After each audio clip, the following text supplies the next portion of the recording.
Alright, I'm back. And I apologize for not streaming sooner. Especially yesterday when I said, or when I tweeted out that I was going to. Again, something unexpected happened, and it got resolved, thankfully, on its own, but, you know, just one of those things that I have no control over, and I just had to postpone the stream. But anyways, yeah, going back to drawing. Honestly, not sure if I should even continue doing drawing content, just because no one, well, how should I say this? It doesn't gain as much attention as the gaming content I do. So what I could do is just do my artwork off stream, but post it. I can still post it on to like the right side of the canvas in OBS, like I have for the latest drawing completed section. I do that, but we'll see.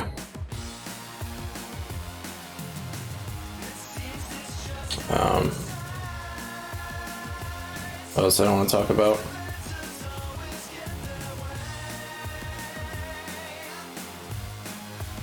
I don't think I'm going to be using Krita's built-in recording feature.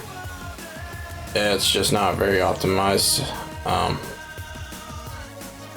Well, that's not completely fair. It does its job well, it's just the amount of storage space. The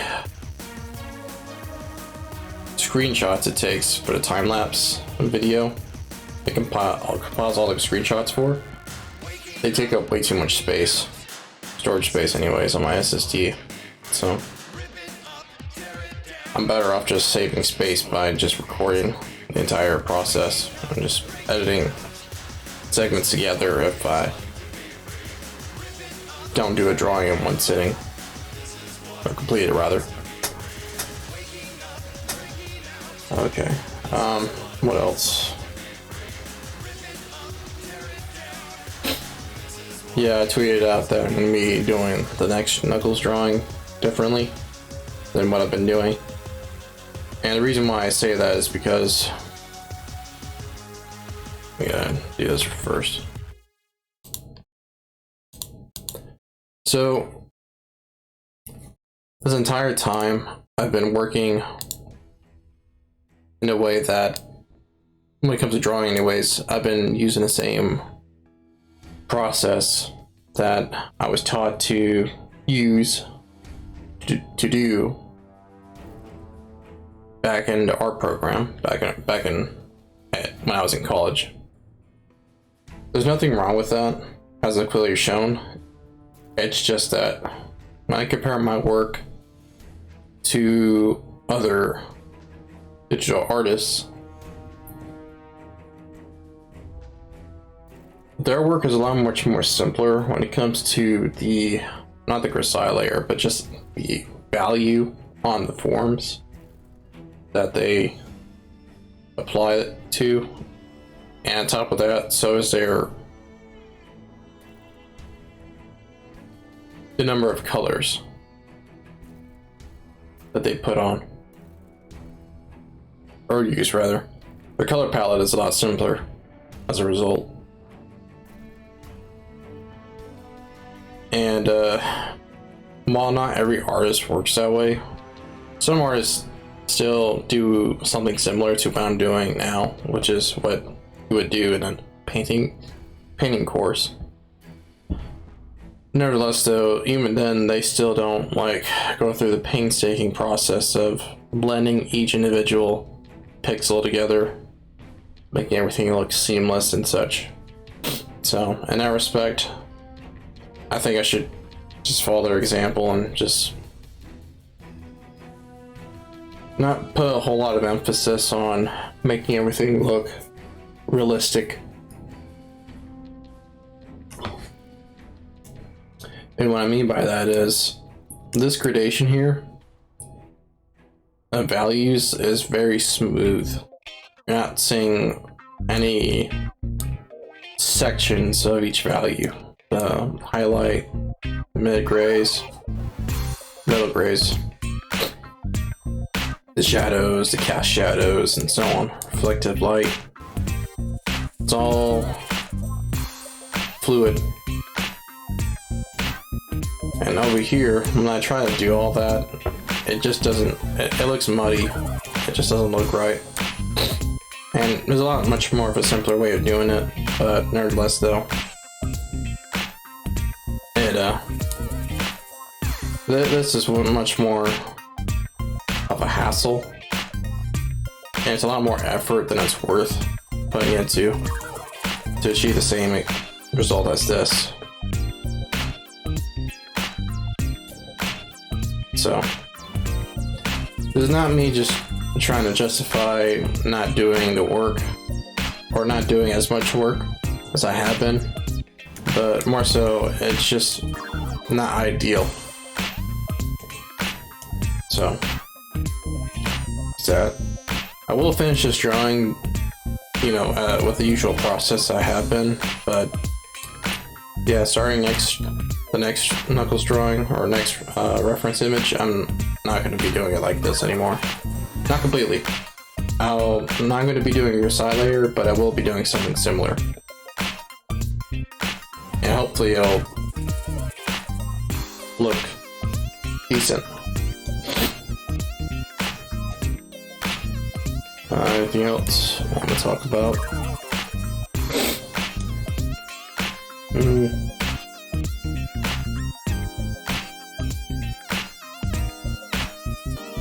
Not really, I guess. I keep forgetting how many... Ooh. I keep forgetting how many reference images I have left. Let me count. Because I don't have many left.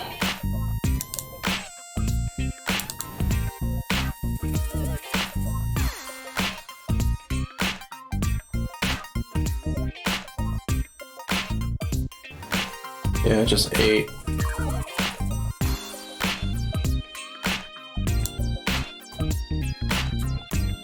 Okay, just 8 more. That's still a lot if I continue using the same process, but I'm not going to. It's just not worth it. Anyways,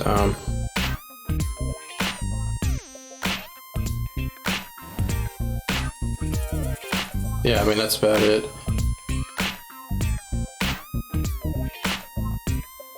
No idea why I'm yawning so much.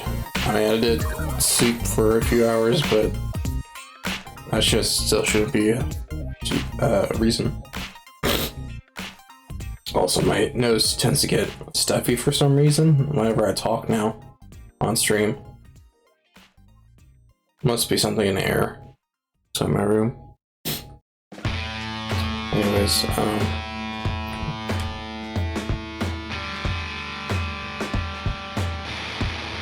and for this stream, I'm just gonna stream as long as I want to.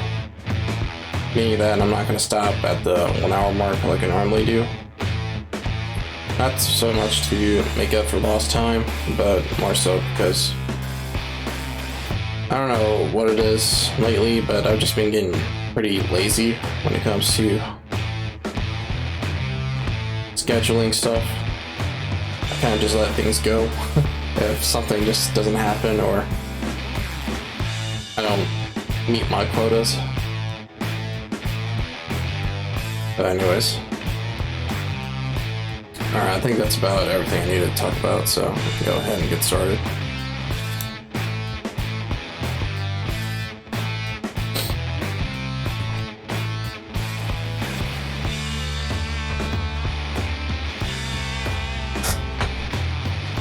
Yeah, to all those that watch the Max Payne streams, I do thank you for dropping by and checking it out. It was a lot of fun. It was a lot of fun, even though sometimes it sounded like I was not having fun. But the game is. great to play. The gameplay itself holds up. That's the most important thing about it.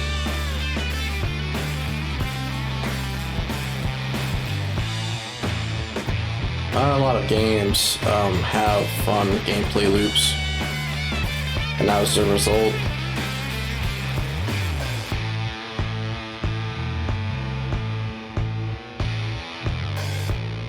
Whew, man. They tend to be a lot more, what's the word I'm looking for? Not boring, but grindy. It feels a lot more like you're doing a chore rather than actually having fun. I'm just glad that Max Payne doesn't feel that way still.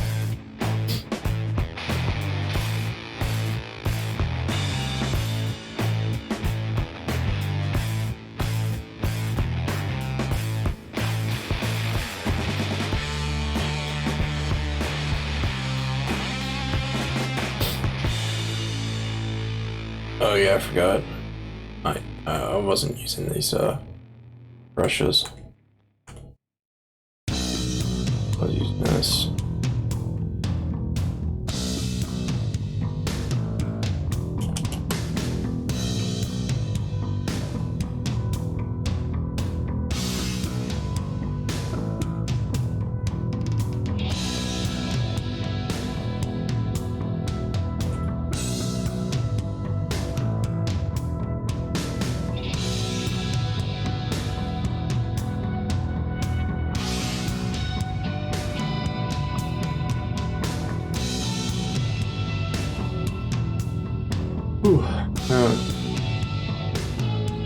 I must have really not liked doing this kind of concept because, man, I just can't stop yawning.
Whoops.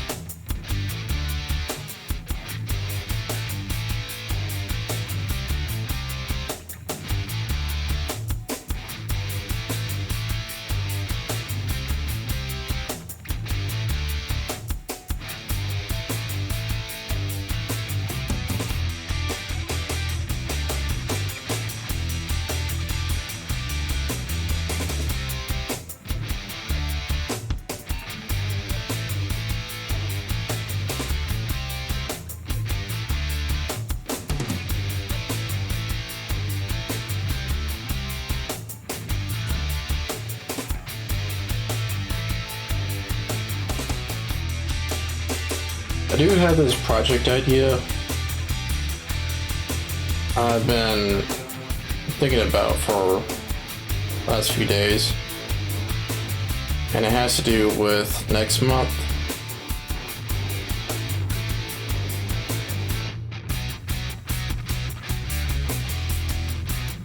But whether or not I'll do it depends on how many reference images I can get.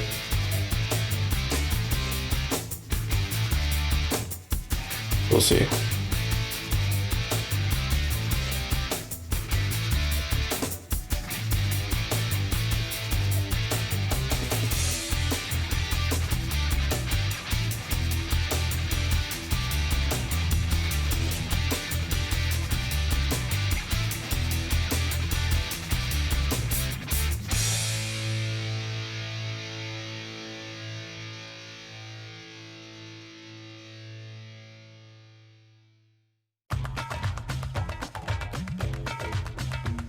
Un poquito de benzina para tu lindo caché, Juanito el mecano, esta papeta de turbo para que quieres el mejor.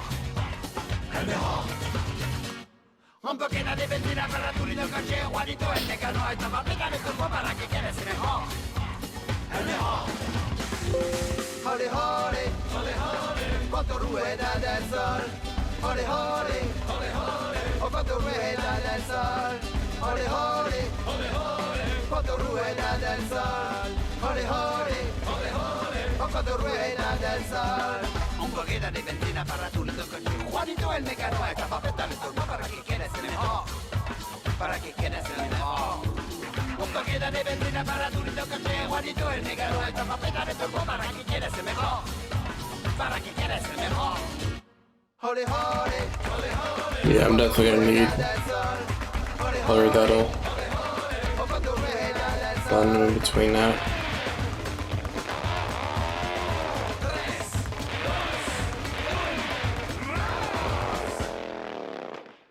Un poquito de benzina para tu lindo caché, Juanito el mecano, esta papeta de turbo para que quieres el mejor. El mejor. Un poquito de benzina para tu lindo caché, Juanito el mecano, esta papeta de turbo para que quieres el mejor. El mejor. Jole, jole, jole, jole, cuánto rueda del sol. Jole, jole, jole, jole, oh cuánto rueda del sol. Jole, jole, jole, jole, cuánto rueda del sol. Jole, jole, jole, jole, oh cuánto rueda del sol.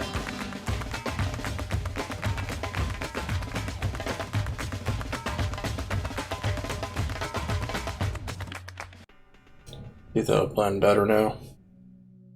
Let me reduce the size.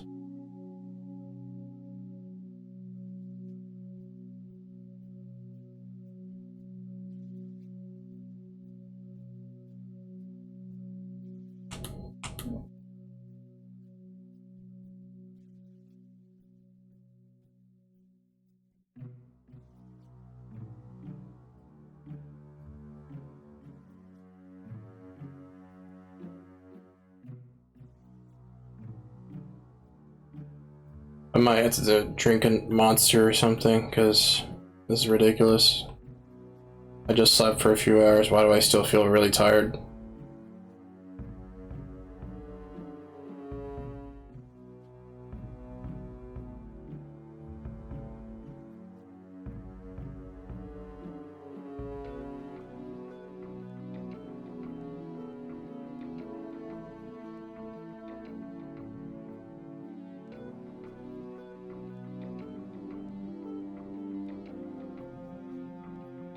A lot of hiding this has to do with what I mean by that is brush strokes and the swirls of mixing colors around has to do with just zooming out, because the further you zoom out, the harder it is to see these details.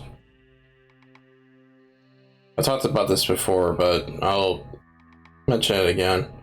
If you go to a art museum, check out the classics, you know, space permitting, right? Because there's a certain amount of distance you're supposed to have from the artworks, most artworks, I should say. If you can get as close up as you can to these paintings, you'll notice that you'll see a lot of these kinds of marks in the paint itself. And that's just the texture of the oil paint that the artist has made through their brush strokes. So the further I zoom out, the harder it is to see those details.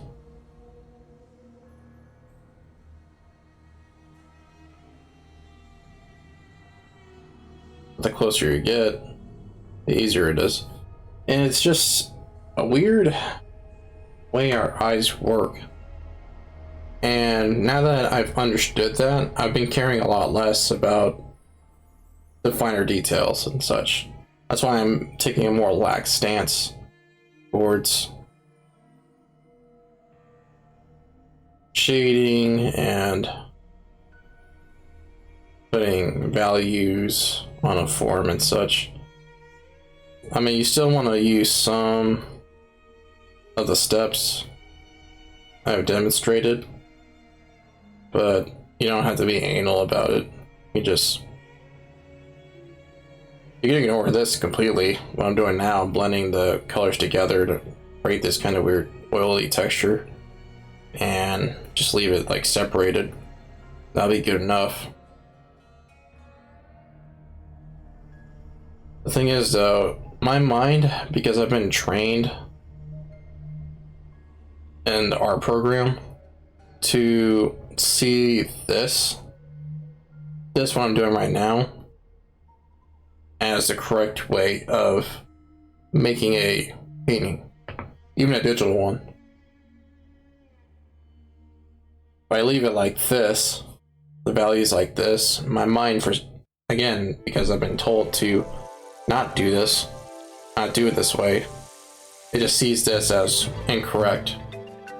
But that's not completely true. And there's no instructor to tell me that I can't just leave it like that. So that's why I want to experiment in the next drawing.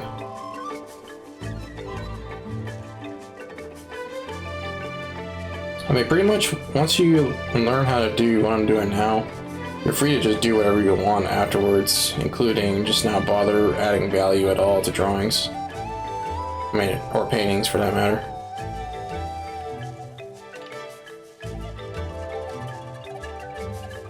Hold on.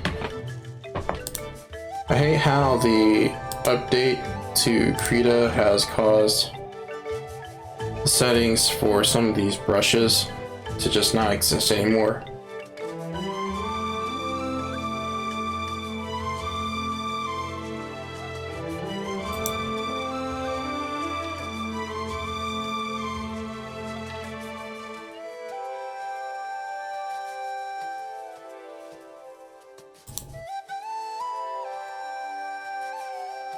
Let me try this.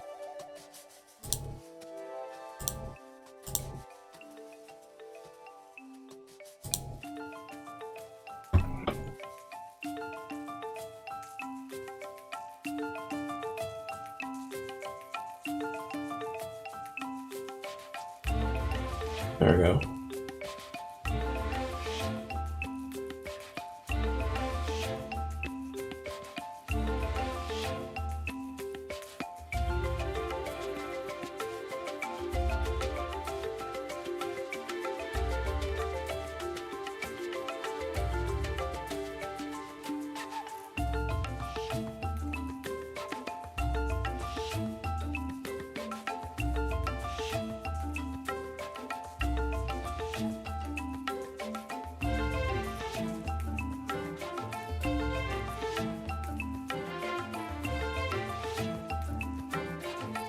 And zoom out,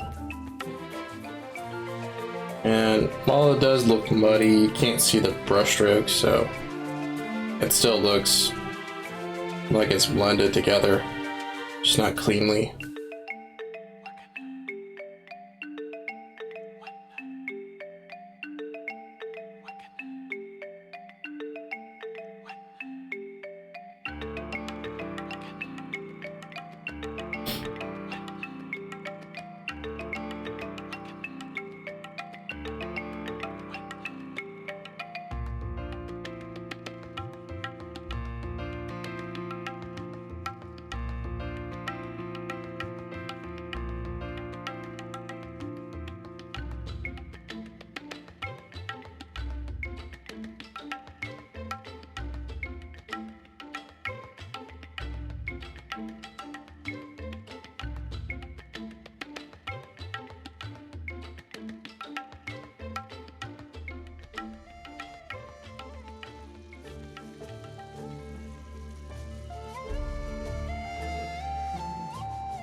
If anyone decides to do that gallon a day. How's it go again? Gallon of milk a day diet for bodybuilding. Just be careful how much you drink, because, and you don't have to be lactose intolerant to have this happen to you. You could consume too much dairy to the point of your stomach turning. And for me, that's exactly what happened. I mean, I wasn't drinking a jug of milk or anything, but I was trying to drink all these boxes of milk, the ones that come with a straw, and I drank 6 of those, plus 2 protein shakes, which each have 2 cups of milk along with the whey protein powder. So that added up to about a little more than half a gallon. And let me tell you, it's not fun being on a toilet just because of that alone.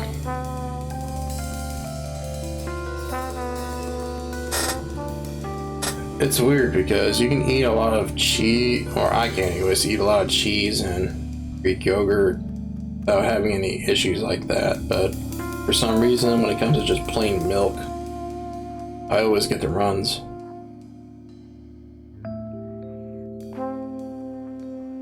I thought I just saved, but I'm gonna save again. Alright, what next? Let's see. We can do the other fist.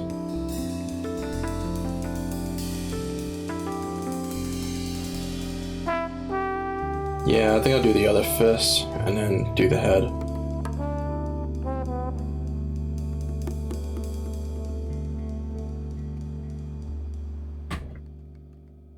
Is this a mess?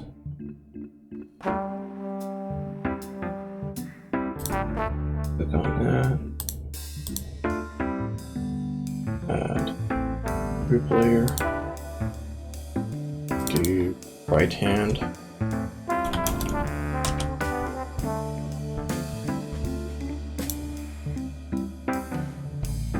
I'm just gonna close all these up so it's easier to navigate.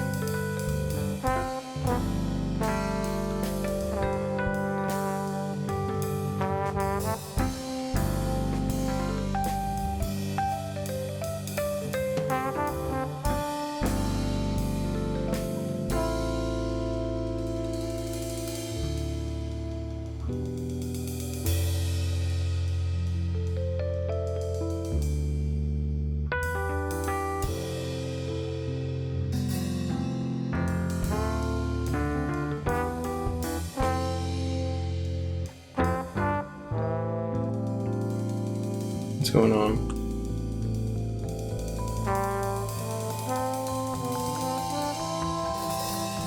Oh, I didn't. Okay.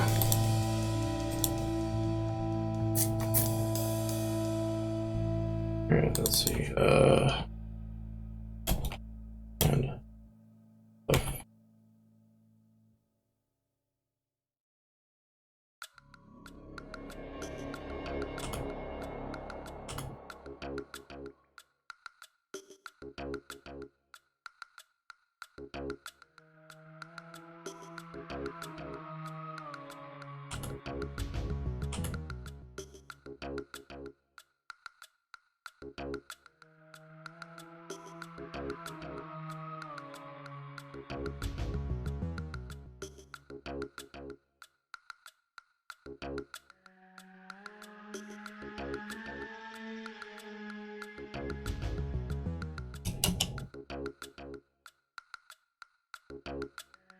I might get up to get some food, or some snacks I should say, soon, just because, just so I don't have to, stop the stream just to eat.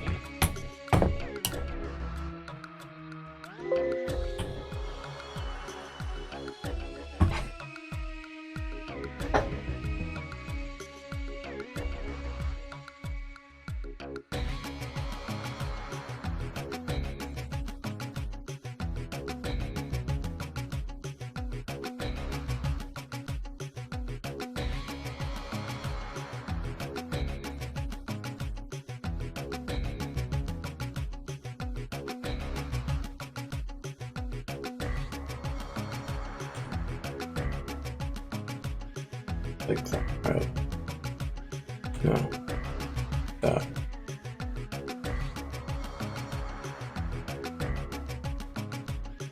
Something like that.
I'm trying to think of something to talk about, but I haven't really been doing much besides playing Prototype 2.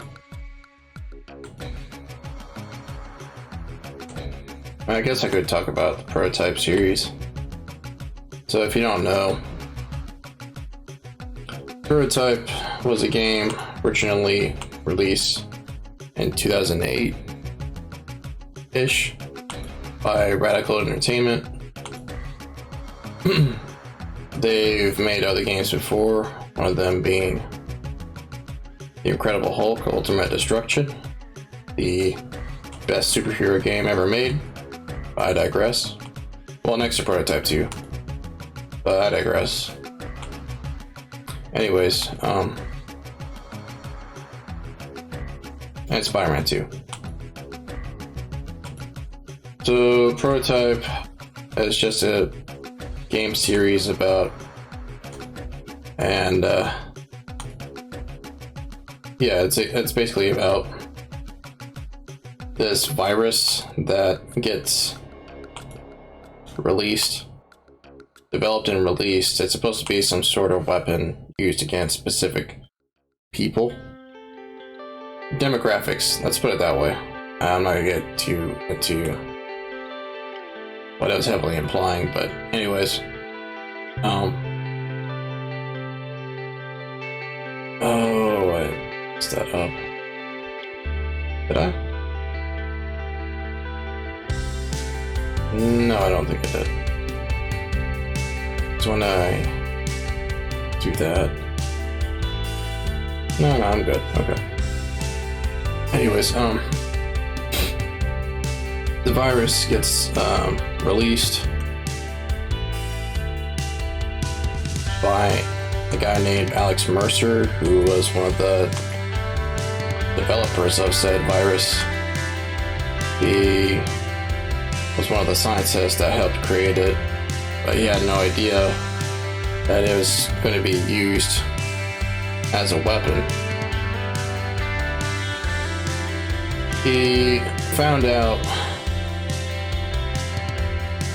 somehow he found out that confidential information, and the company that he was working for that was developing that virus, Gentek, ended up wanting him dead so that he doesn't let the public know what's going on. And while he's running for his life, he ends up getting gunned down and killed. But somehow, while he's getting shot down, he threw a vial of the virus, a sample of it, down onto the ground and caused it to spread, essentially releasing the virus and causing the virus to infect his dead body once he was shot down. The virus continued to spread and create a bunch of monsters, while this company called, or not company, this organization called Blackwatch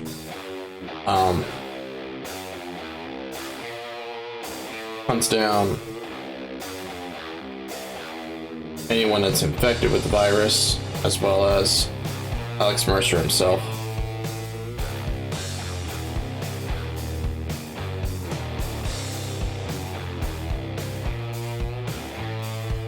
And as Alex Mercer, your job is to, okay, let's put it this way. Alex Mercer ends up suffering from amnesia. I think you can figure out the reason why. When he recovers from being infected by the virus,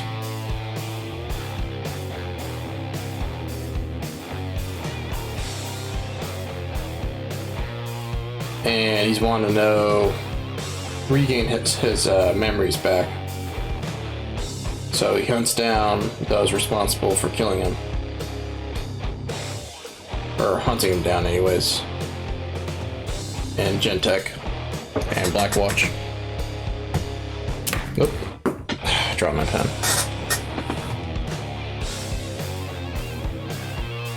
And it just becomes a revenge story. That was very common back in the late 2000s.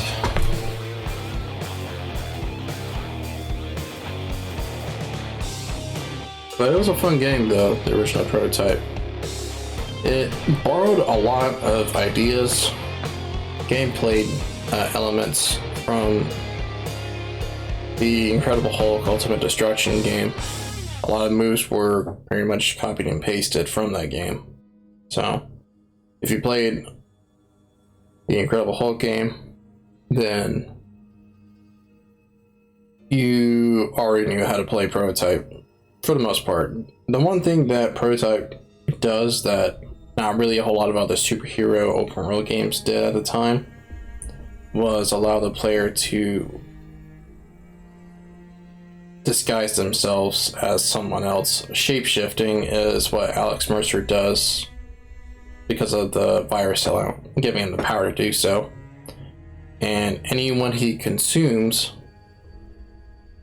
he can take on their form, their likeness, and trick people into thinking that he's someone else.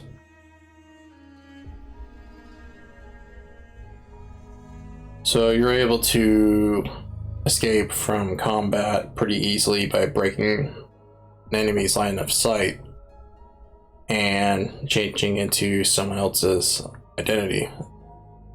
Trick the others, stop following you. Or stop following Alex anyways. It's a lot of fun though, because it's a huge power fantasy. You get to throw cars and smash buildings, so on and so forth. It's great fun. It's just a little unfortunate that it only got one sequel, Prototype 2. And don't get me wrong, the Prototype 2 is really great. It improved a lot of things and refined a lot of things from the original game. But Prototype 2 ended in a way that felt like it was forced to tie up loose ends, essentially preventing any kind of possibility of a third game being developed and released, which sucks. Because nowadays there aren't really any... What is this? What is that?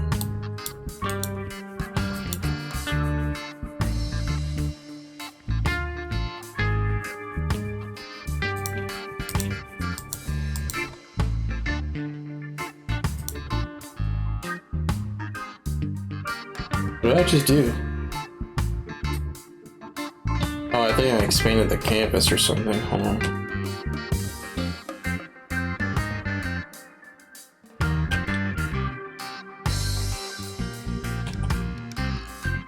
Oh no. There we go. Okay, I fixed it.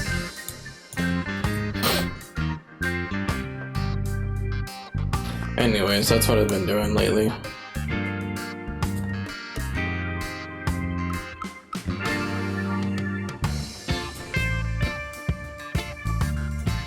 Just playing Prototype 2.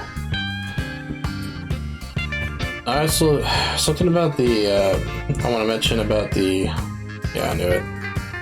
So what that arrow does is it expands the canvas size. That's not what I want.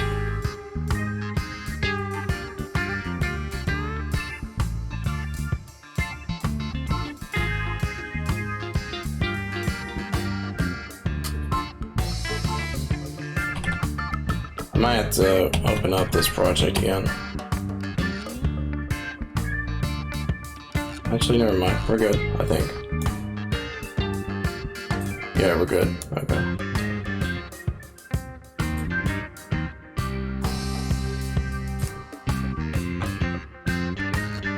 Oh yeah, what I was saying is Alex Mercer is an anti-hero in the first game, so not much is established. He's not supposed to be viewed as a good guy or a hero.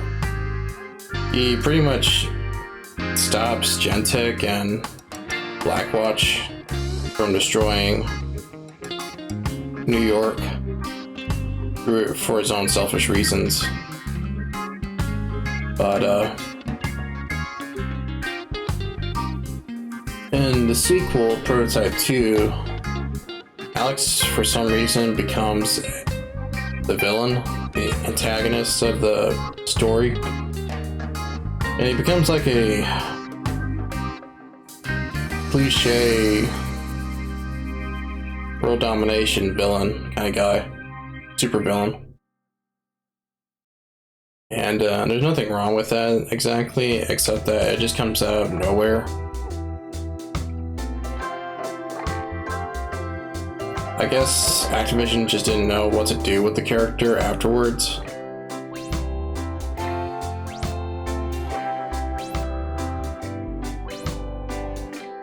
It just doesn't make any sense to me, just because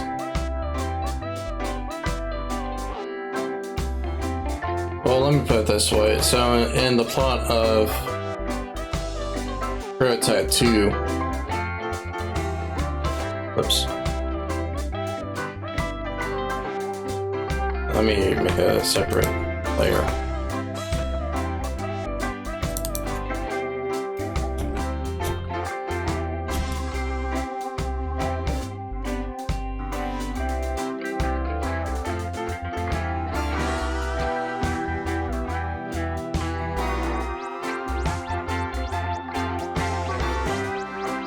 Probably me myself. In Prototype 2, the story revolves around the protagonist, James Heller. He's a regular US soldier that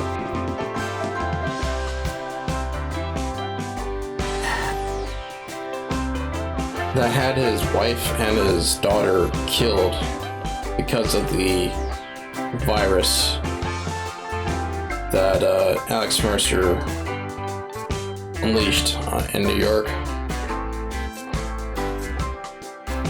And apparently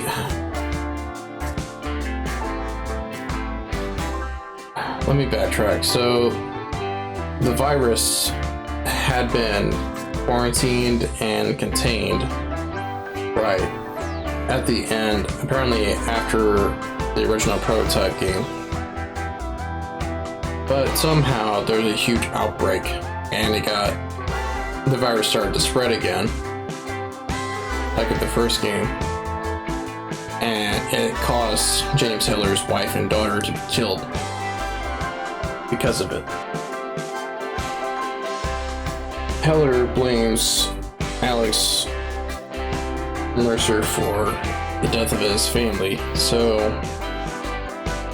when he finally finds Alex, he tries to, of course, kill him. He's unsuccessful at first, but for some reason, Alex decides to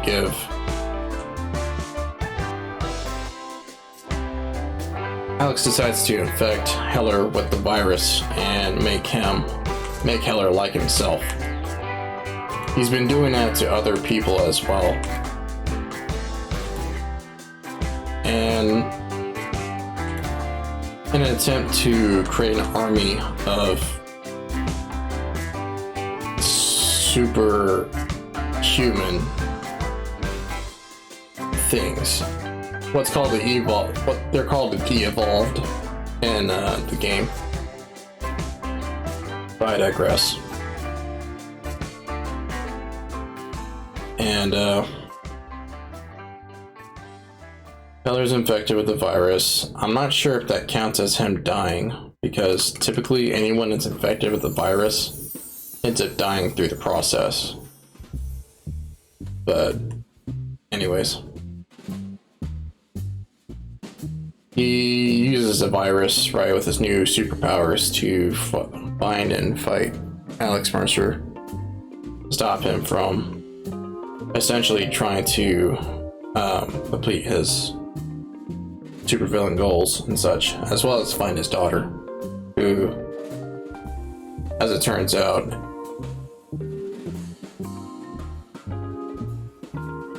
is actually alive. She wasn't killed from the virus. Her mother was, but not herself. And Mercer is using Heller's daughter as a means of creating more evolved, essentially forcing her to be a baby making machine or a soldier making machine, something like that.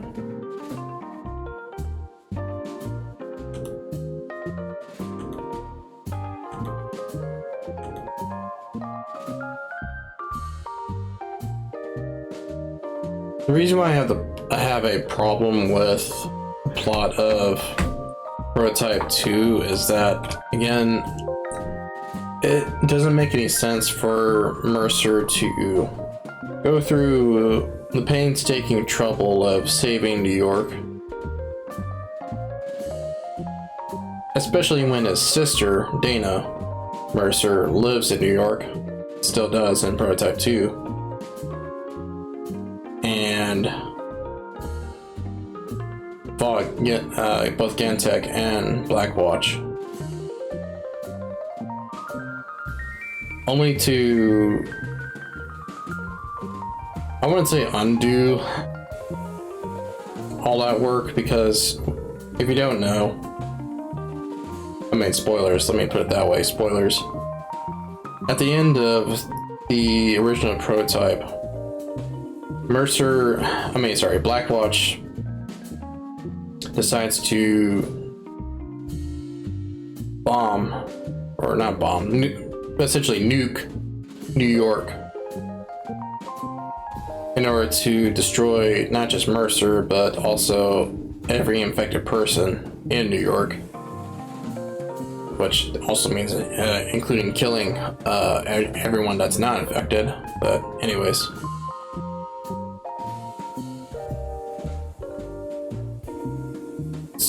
Mercer stops that from happening,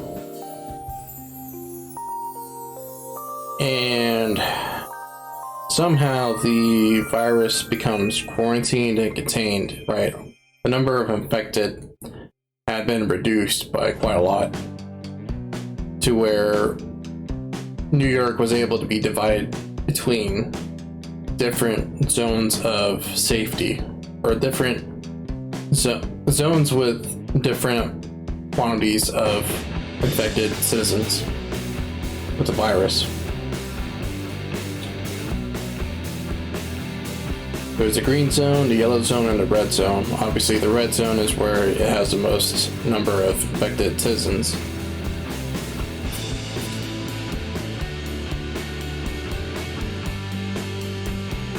Mercer doesn't really have any business trying to rule the world.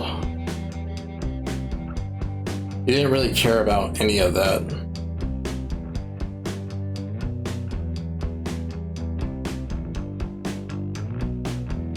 In the first game, anyways.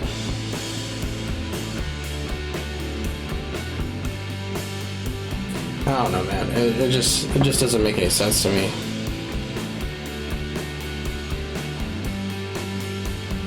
And the reason why it being is because, assuming that Mercer's plan in Prototype 2 was successful, that would mean his sister Dana Mercer would also end up being affected with the virus as well. And I don't know if he would have been cool with that. I don't think he would have been. Also, that's where his fist ends. Yeah, I think I made that too big. Hold on. No, never mind. No, I did it right.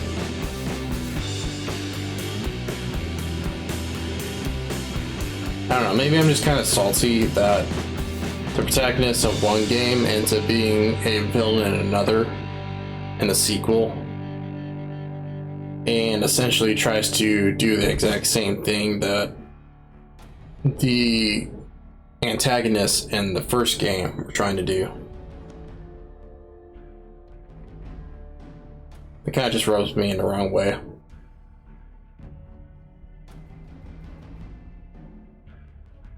Again, don't get me wrong, it's established in the first game that Alex Mercer is not a hero. He's not a good guy. He's only helping save New York out of a necessity to make sure that his sister Dana Mercer, is safe. But by wanting to, whoops, I meant to double that, not half it. But in order to turn everyone into evolved, he would have to infect Dana as well, and that could possibly kill her, because not everyone can survive the virus infection and become an evolved. Heller just happens to be able to because his DNA is resilient enough to the virus. Assuming he didn't die from the infection.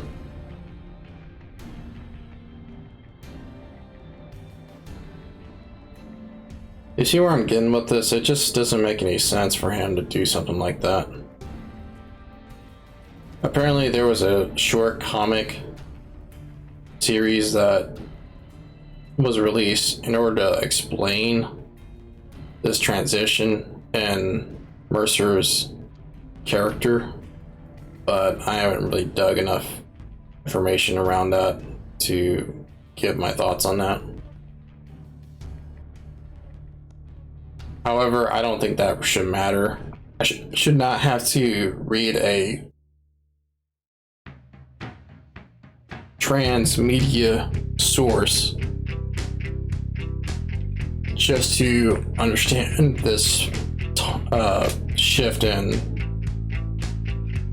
character values for the protagonist of the original game. That just doesn't make any sense to me. Imagine if every other game followed that kind of logic. Right, you play as one protagonist in the first game of a franchise, and then what would happen? What's going on?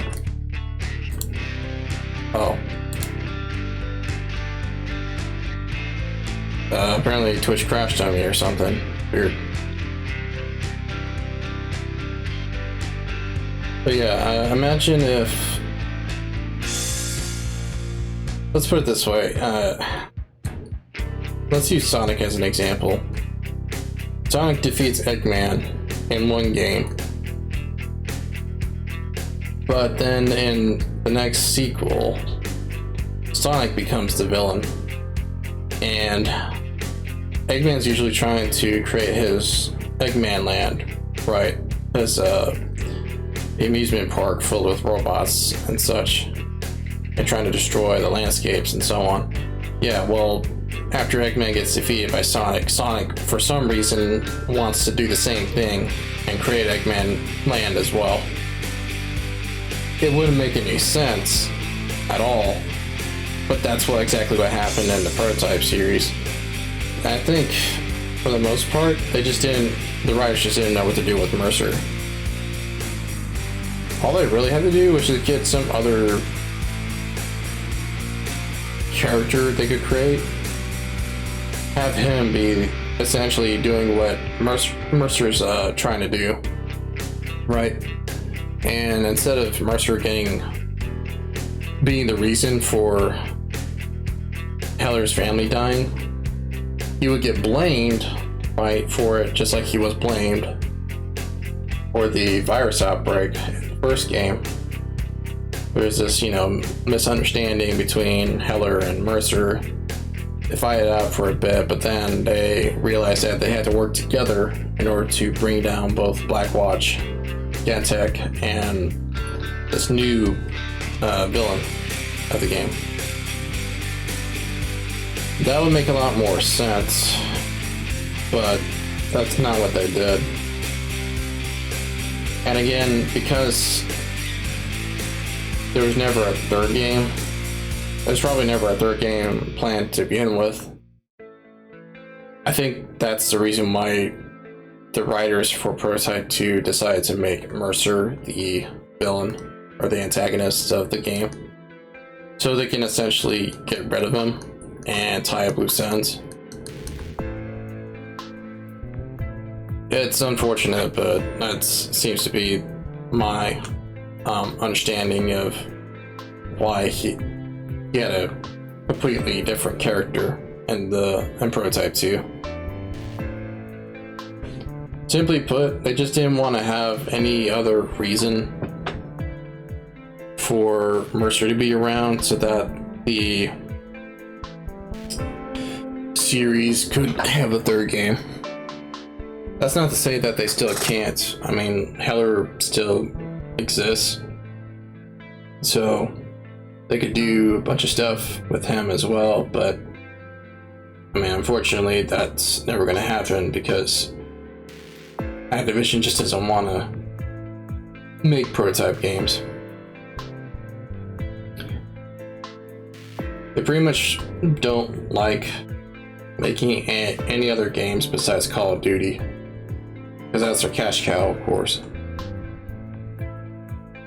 It just sucks, really, because Radical Entertainment was a pretty decent development team. They made some pretty good games.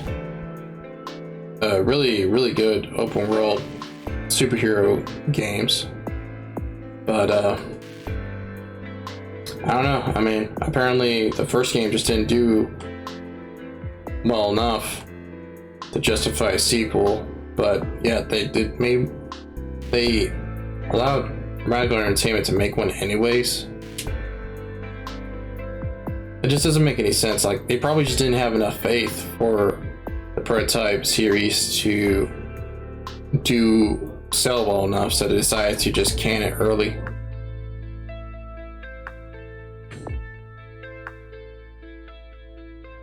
It just feels bad. Because that series had a lot of potential.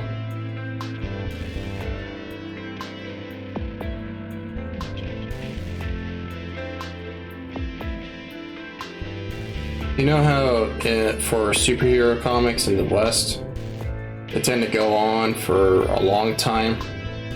I mean, even if a series or an edition or a superhero comic ends, like say the Ultimate Spider-Man series, a new one will just start anyways and continue on the character's lifespan. They'll go from Ultimate Spider-Man to Miles Morales Spider-Man, Spider-Man 2099, and so on.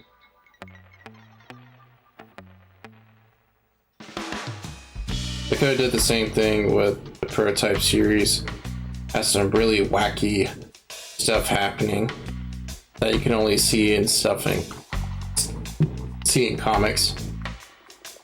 But as I said, they just didn't want to do it.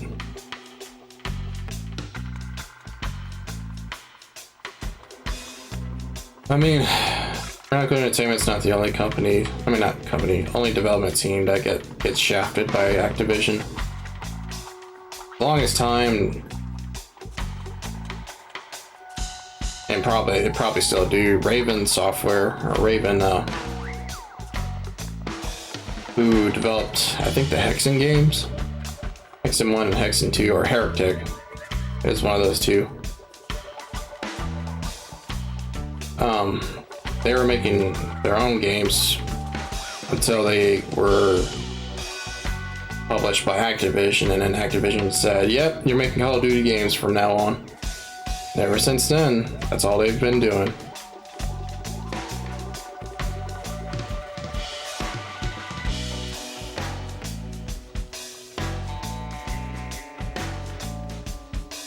Prototype would also be a good series to have transmedia works made for it. And what I mean by that is, with the big boom of superhero movies by Marvel in the late 2000s, I think 2008 is exactly when the original Iron Man movie was released with Robert Downey Jr.'s. The Prototype series could have had their own movie, had its own movie, superhero movie, and fit in with the DC and Marvel movies that get released nowadays. But nope, Activision just said, yeah, this ain't Call of Duty levels of profitability, so we ain't doing it. I mean, it took a long while for them to finally do something with Crash Bandicoot and Spyro the Dragon once they bought up the IPs from Naughty Dog and Insomniac. So it's not impossible for them to make a third Prototype game, but again, if they ever do, it'll be a very long time.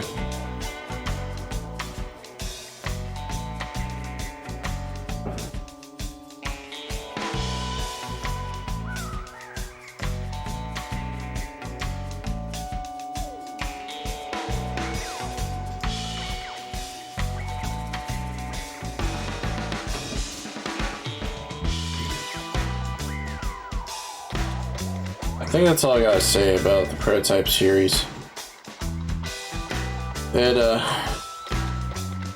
It's a good game series. I mean, if you like games that allow you to do whatever you want in terms of the freedom of being a bad guy, a good guy, destroying buildings, bars, using rocket launchers, rifles, having a good balance between stealth and combat gameplay, etc., etc. I mean, that's pretty much Prototype in a nutshell. It seems to do a lot of different things at once, but it does it all pretty well. Well, especially Prototype 2, because again, it refines all that stuff.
That should do it.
Okay, I think I've been at this long enough. It's been an hour or so.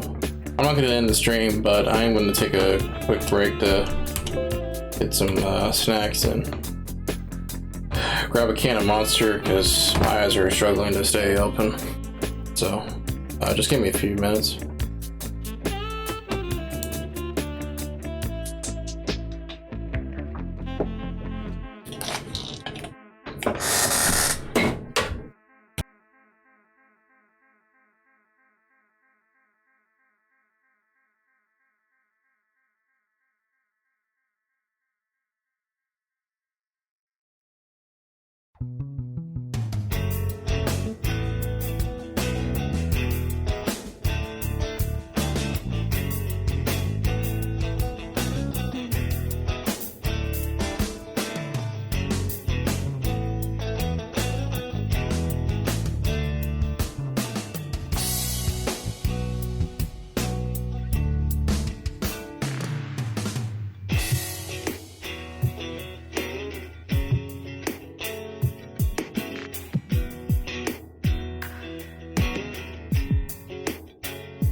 Alright, I'm back. Could have sworn I had some peanuts lying around, but apparently not.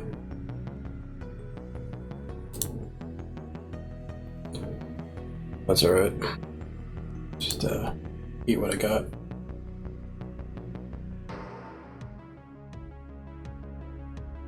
Oh yeah.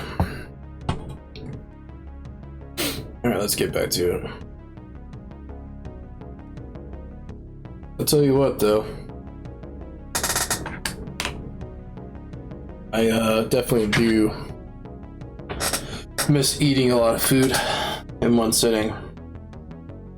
I've been getting lazier with my diet as well. Because after eating tuna and milk every single day for lunch and 2 protein shakes for breakfast every morning, it gets a little boring. You're essentially eating cat food, as some of my coworkers say. I'm pretty much done with the hand, so I'm gonna move on to the head. In fact, that should be the last of the torso. So let me make a new layer, group layer. Call it head.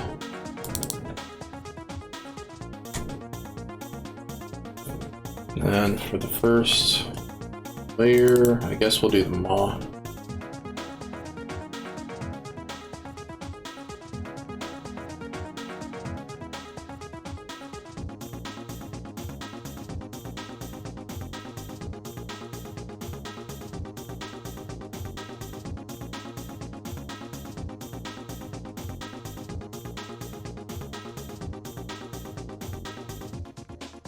Don't get me wrong, if you want that oily paint texture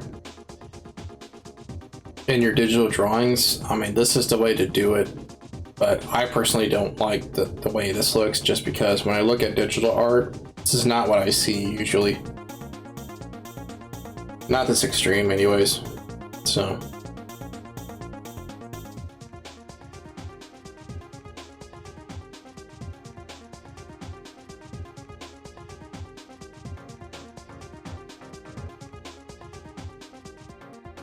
Let's see, what am I gonna do? I think for this, I'm gonna make it easy for myself. Go to contour, select this, fill. I think it was like shift backspace. Oh wait, I think I have to select the tool. Alright, now shift backspace. No. About now.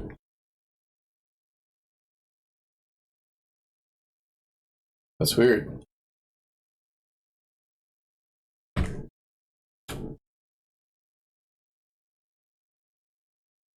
That's really weird. So what is it then?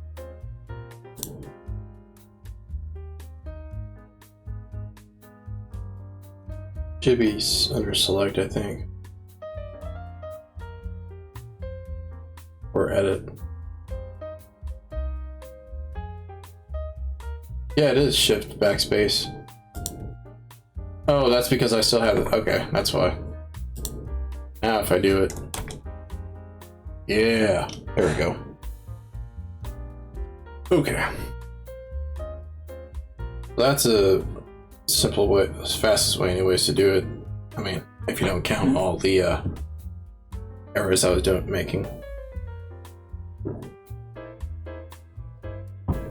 Oh yeah.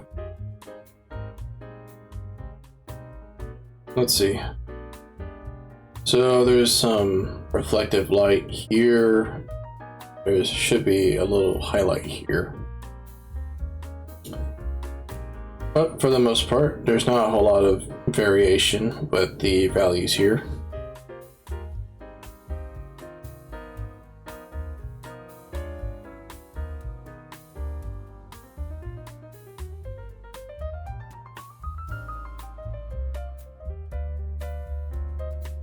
It's way too big.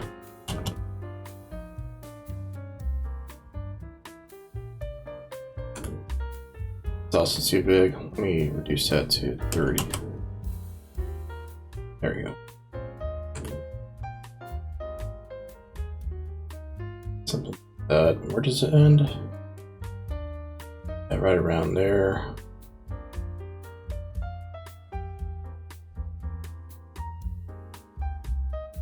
Whoops.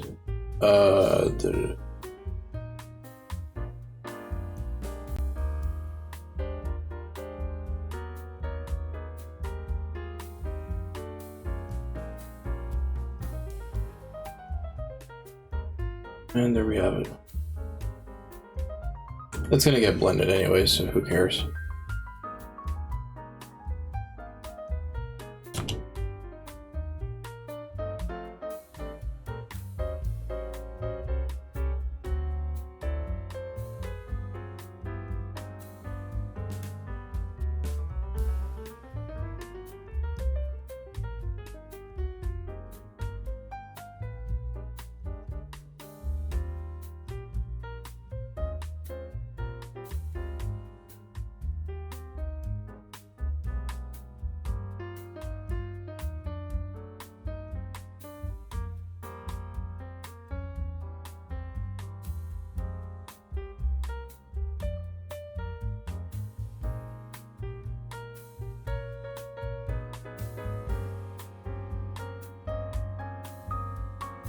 I've also thought about drawing female characters during my drawing streams.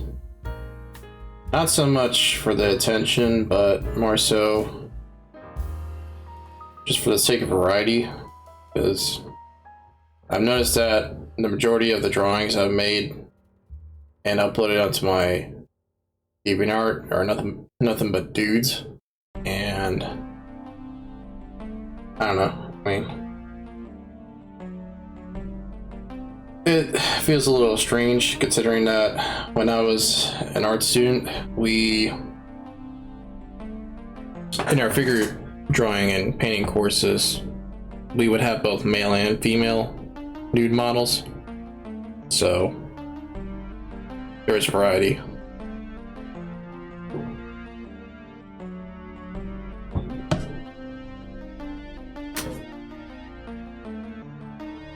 But if I did draw female characters, I think I would do it in a tasteful way. No, not safe for work stuff, of course. Not on Twitch anyways. But, you know, just nothing like a bunch of cleavage and such. Depending on the character, of course. I mean, if characters are designed like that, I've got no choice but to be, you know, to oblige. But say if I'm drawing one of the Hololive girls, I'm not about to like draw a TNA on them or massive cleavage and such. Not so much because I'm like against not safe for work. I mean, I draw not safe for work stuff off stream. But more so because they're like family to me. I know that's pretty cringy to say, but what I mean by that is I think of them as like sisters and aunts, and I don't see them as like girlfriends and wives like a lot of fans do. To me, that just seems a lot more cringy than thinking of them as like female relatives. Because they're not there to just like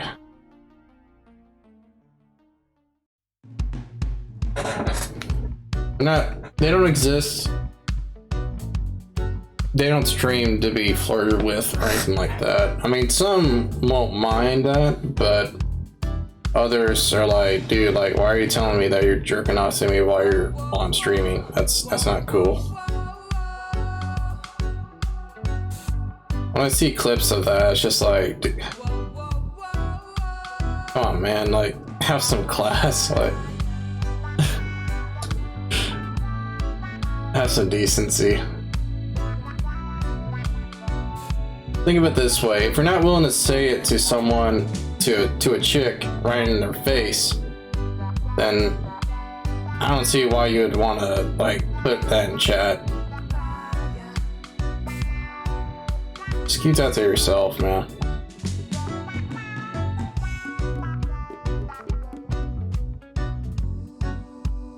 On that note, it's getting a lot harder to not see that kind of content whenever I am checking out like Twitter and such. Again, I'm not against not safe for work content. I just don't want to see like Gargura getting like pounded by some huge dude and such. That's not what I think of when I think of Hololive.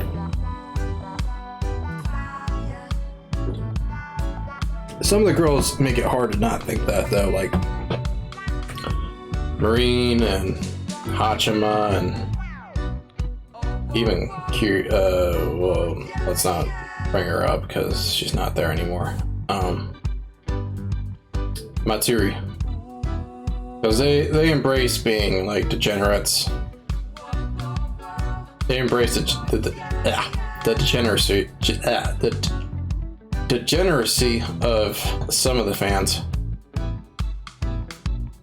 And more power to them, but like, oops. For others though, it's just like, why are you telling like Luna that you do this during your free time? Like, she doesn't need to know that.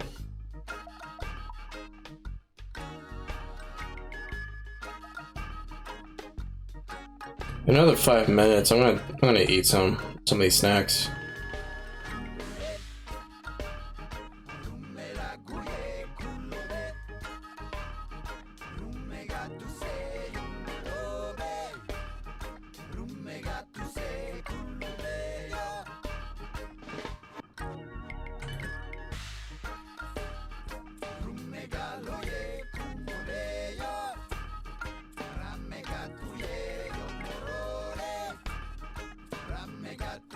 How did I even get started talking about this kind of stuff anyways? What compelled me to talk about not safe for work, Hololive, artwork?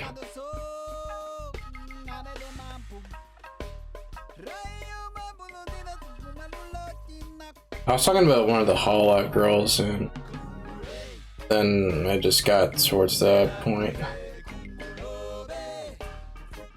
Oh, right, I was bringing up the fact that I don't draw female characters. Which is kind of messed up. Like, the only time I draw female characters is when I'm drawing not safe for work content. I mean, it's like, really? Is that the only thing I think of when I think of chicks? Like, no, but... man, it just... It's a tricky subject. Because on the one hand,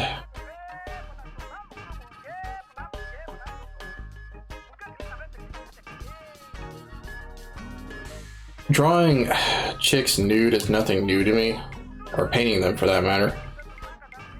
Making paintings towards them, because that's what I had to do in college. But at the same time though, no one else is going to know that when I check out my Twitter or DeviantArt. So all they're going to think of is, oh, okay, this guy's a degenerate.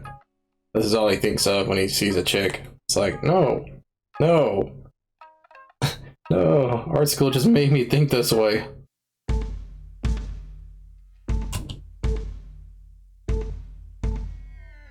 Which is weird because in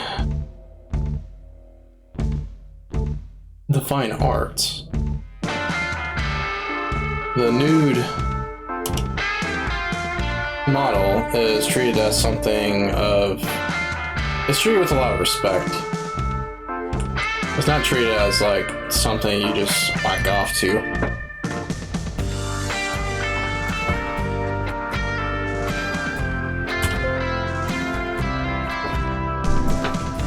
But again, though, if you showed a painting of a nude chick or dude to someone that knows almost nothing about art history, they're not going to think that. They're just going to think, oh, this artist was a pervert. I mean, that's somewhat true for some of the artists, like, what's his name? Picasso, he made that painting of those prostitutes.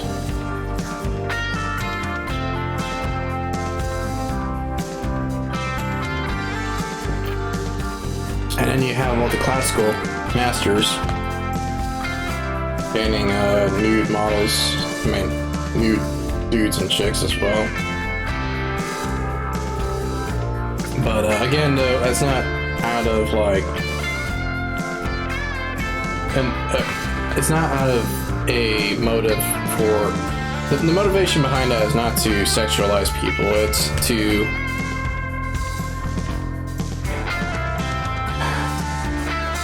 display certain characteristics of that person, to make them look more vulnerable, to make them look more powerful if they're really like strong and muscular, to make them stand out among a crowd, etc., etc.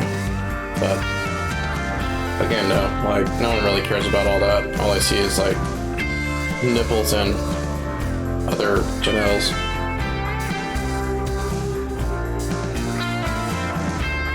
Yeah, okay. I'm gonna take a break here and eat some these snacks.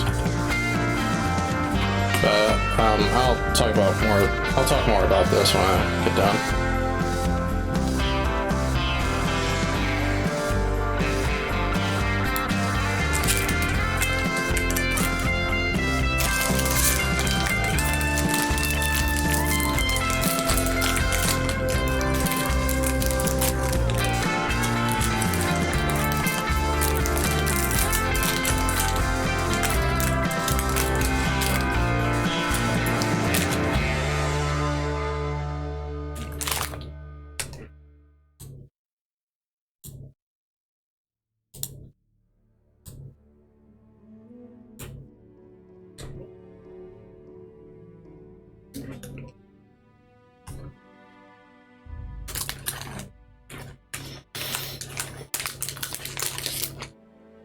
Oh, I completely forgot to mute myself.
Alright, that's enough for now. I'll eat a little bit more later, but get back to it.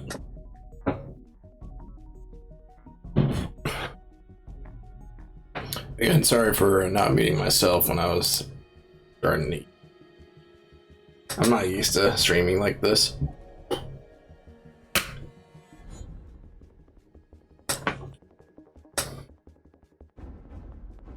Maybe someday I will be, but anyways.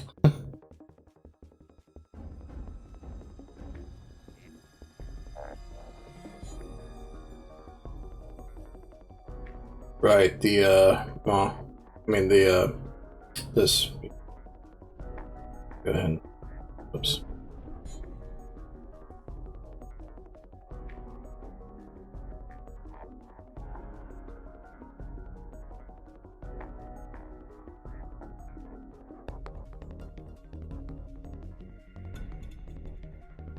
Supposed to be like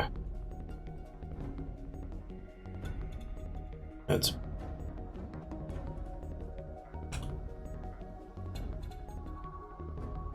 something like that.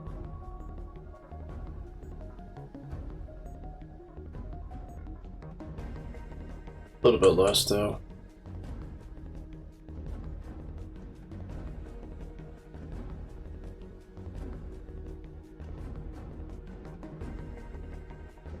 Something like that.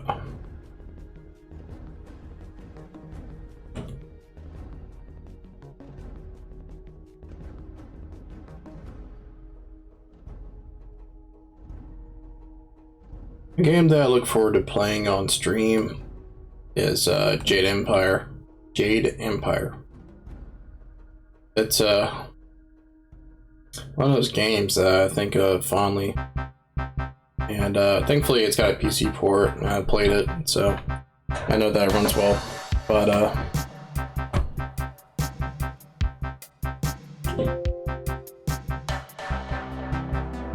man, I mean, it's a casual type of game. It's supposed to be an action RPG, but it's a really easy one. For some reason it's got very simple mechanics for an RPG to the point where it might as well not be an RPG as well. RPG at all.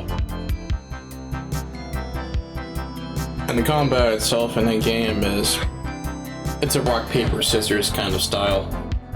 So I'll show what I'm talking about whenever I do stream it. But I think I'll stream it probably next month. Or sometime in March. Excuse me.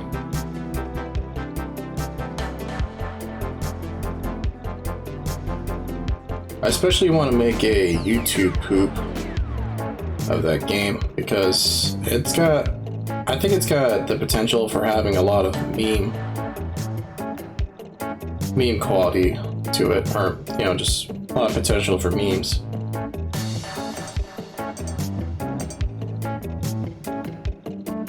Because it's a game that doesn't take its plot too seriously.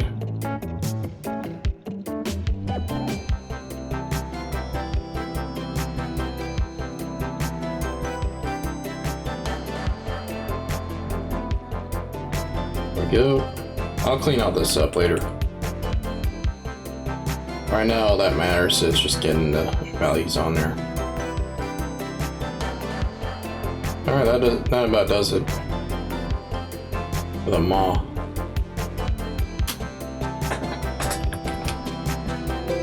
Just go ahead and fill in the nose.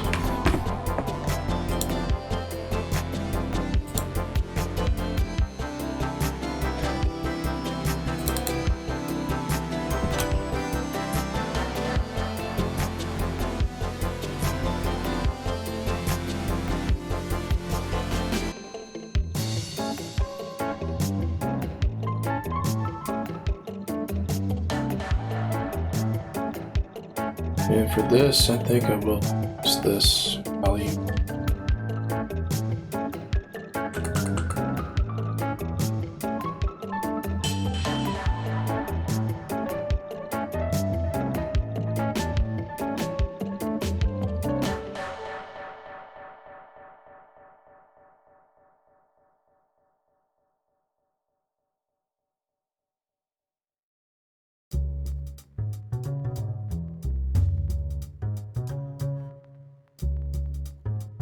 Oop.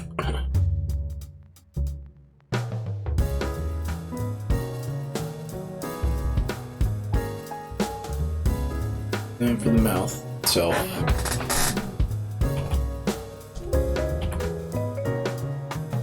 Do.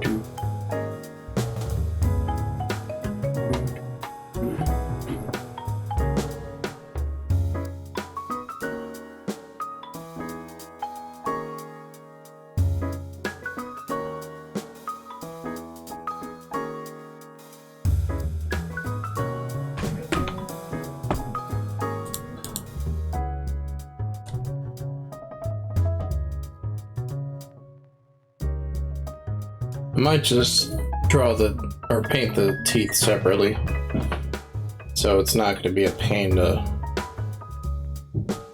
separate the two values. This really dark one and this somewhat gray, a middle gray one.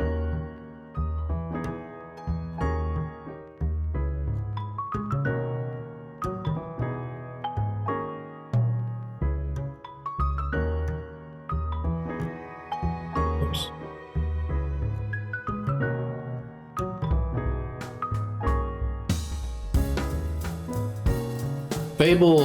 The Fable series is another. It's something else I want to stream as well. And Sudeki is a game that I want to stream again, just so I can archive it onto my YouTube channel. Because I've streamed that game probably twice now.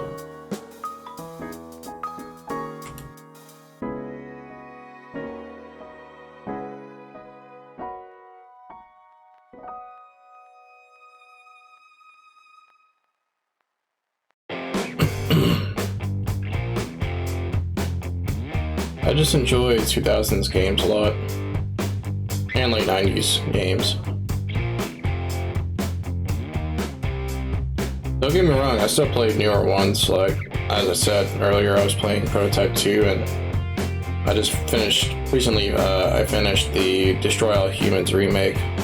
I mean, that still counts as a 2000s game, because it's just a remake of a older title, but still. I was playing Sleeping Dogs for a while, and then for some reason I got quickly bored of it. I think it's just because it's really grindy. There's not a whole lot of variation in the gameplay itself. Go from point A to point B, walk around a bit, fight some thugs, shoot up some thugs, chase some enemies down, and rinse and repeat. It just happens over and over again. For Destroy All Humans and the Prototype 2, the reason why I've just been playing that way more, sticking to those games more, despite arguably more grindy aspect of those games, is just because they don't limit me in how I solve a problem or complete a mission's goal. And what I mean by that is, well, that's not completely true. Destroy All Humans does, as well as Prototype. You know what? Maybe that's just it. Like, Sleeping Dogs is boring because you just play as an average, like, not average, but you play as a cop. Just a regular human. You don't really like get to pick up cars and toss them at enemies or sneak around undetected by shapeshifting into other characters.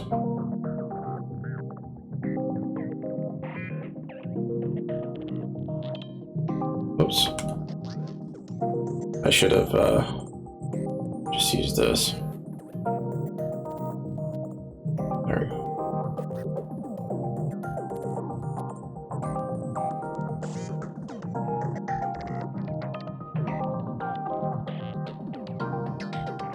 This doesn't give me the same kind of power fantasy I like in my games. Don't get me wrong, playing games that makes you like artificially weak and vulnerable, say like stealth action games, I like playing those a lot too. I mean, obviously, I demonstrated that with the Splinter Cell streams. Max Payne as well. I think the only difference is that in those games, you get to outsmart the AI. And Sleeping Dogs, you don't really get to do that. Like, you just get good at beating up thugs and occasionally chasing them down through using cars and such, but that's about it. The game's too easy. I guess that's what I'm getting at. The game's just too easy. The hardest thing about Sleeping Dogs, as far as gameplay goes, is just playing it with mouse and keyboard. Because the game feels like it's mostly designed for gamepad.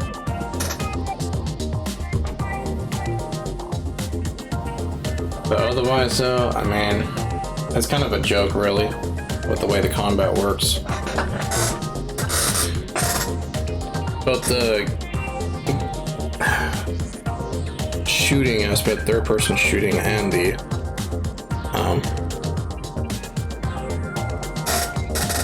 beat 'em up aspect. The car chases are probably the most fun thing about the game, but it gets annoying when you have to avoid smashing into things and not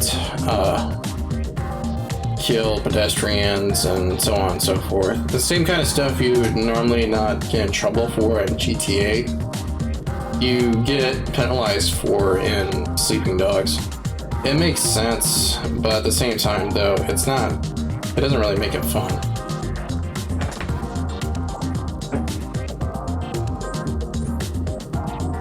Put teeth.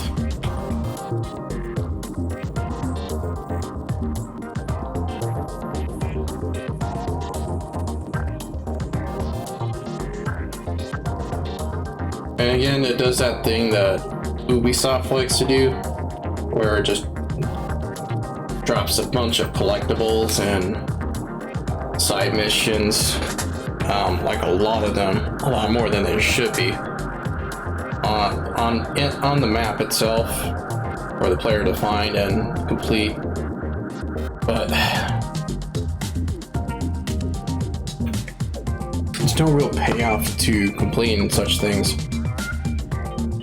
You don't get hardly anything for completing them. You get experience points, which allows you to upgrade some of your abilities slightly, but you don't really need them anyways.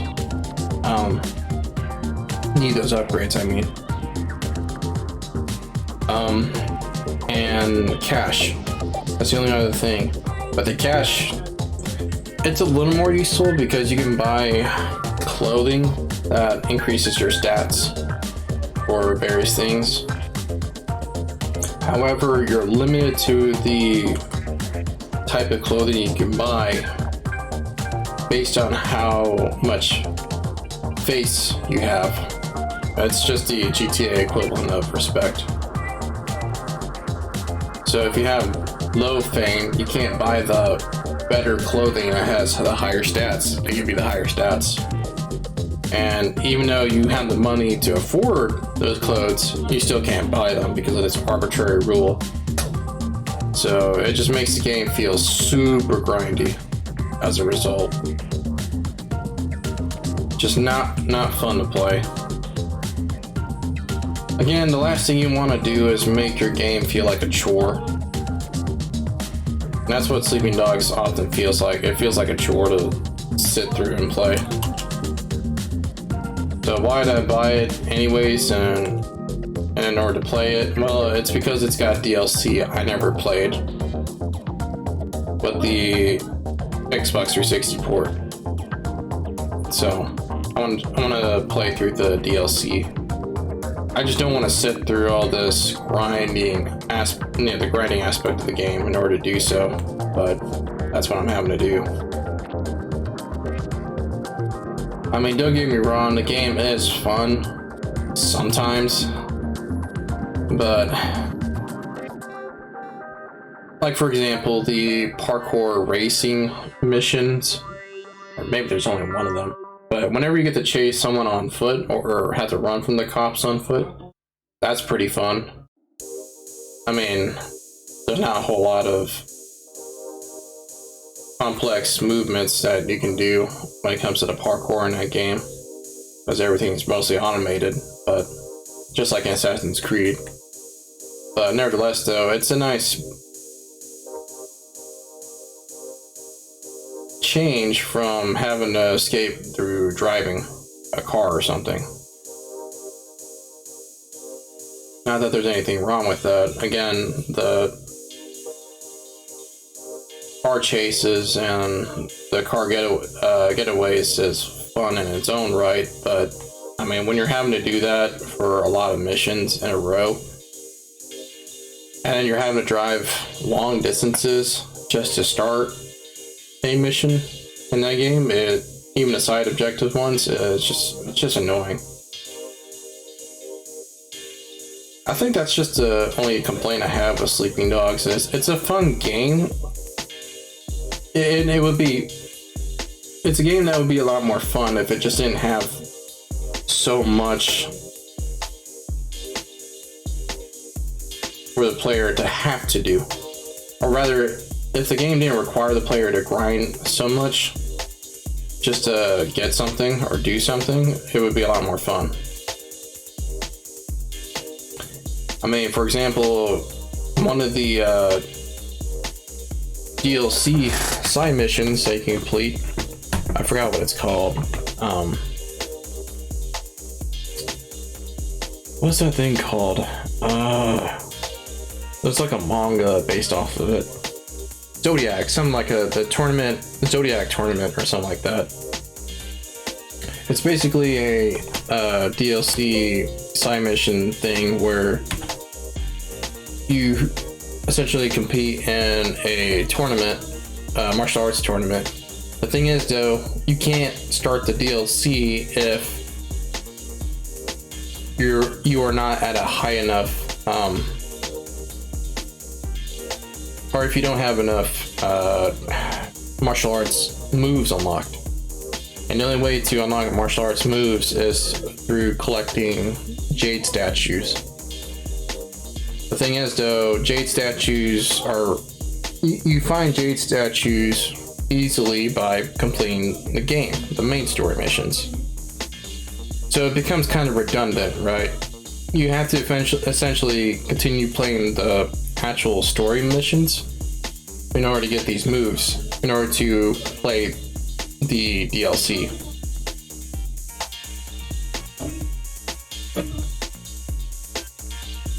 And that's on top of getting all this other stuff. I don't know, man. It's just way too much grind for my liking. It would be different if, say, it doesn't have nowhere near as many collectibles and side missions to complete, right? So the developer, Square Enix, or whoever developed the game,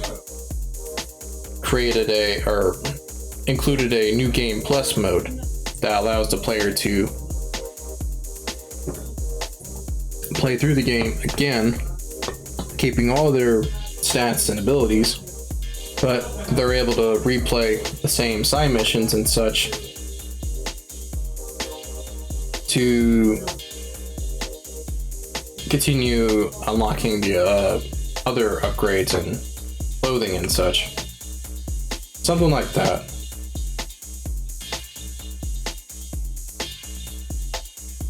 But again, though, the game is not that difficult anyways. You don't really need a lot of that stuff. I'll tell you one thing. The grappling in that game, the grappling moves are way overpowered. When you grab someone in that game in a fist fight, the other enemies usually don't attack you. But if you do certain moves, grappling moves, the animation will make the protagonist of that game, Wei Shen, invincible to any of the other enemies attacking him. And if you just keep spamming those grappling moves, you can essentially fight each enemy one at a time without having to worry about getting hit at all. And that's on top of the instant kills that the game allows you to do. You see what I mean? I don't have to show like gameplay footage of it, but the game's combat is pretty simple, pretty easy. You don't have to do all that dodging and attacking like you would in Arkham Asylum because of the grappling moves you're able to do. I think that's it for the teeth, because there's only this one like spike there. That's about it. I mean, there's his tongue, I think. Let me see if I can get that. Let me see if I can do that. If there was no grappling at all, that game would be a lot more, the combat would be a lot more like Arkham Asylum or the Batman Arkham games. In that respect, it would be that kind of difficult, or have that kind of difficulty, but it doesn't. And what's funny is that there's this meter that you use in those fist fight, in the martial arts combat gameplay. It's called face. I mean, it's the same meter used to get upgrades for other stuff, but anyways, depending on what kind of moves you do and if the player defeats a thug or an enemy, they'll gain some face, right? And they'll fill up the face meter. The thing is though, if you spam the same 2-hit grappling combo over and over again, not only will it prevent you from getting hit, it'll also build that face meter really fast, and when that face meter fills up completely, your health regenerates, and if you get the upgrades through the face meter, you'll take 25% less damage, you'll deal extra damage, and so on and so forth. Like, it's crazy, like broken how the grappling moves are in that game. There are some enemy types you can't use, that you can't just use the grappling moves on, but there are so few and far between that it doesn't matter. Yeah, I think that's it.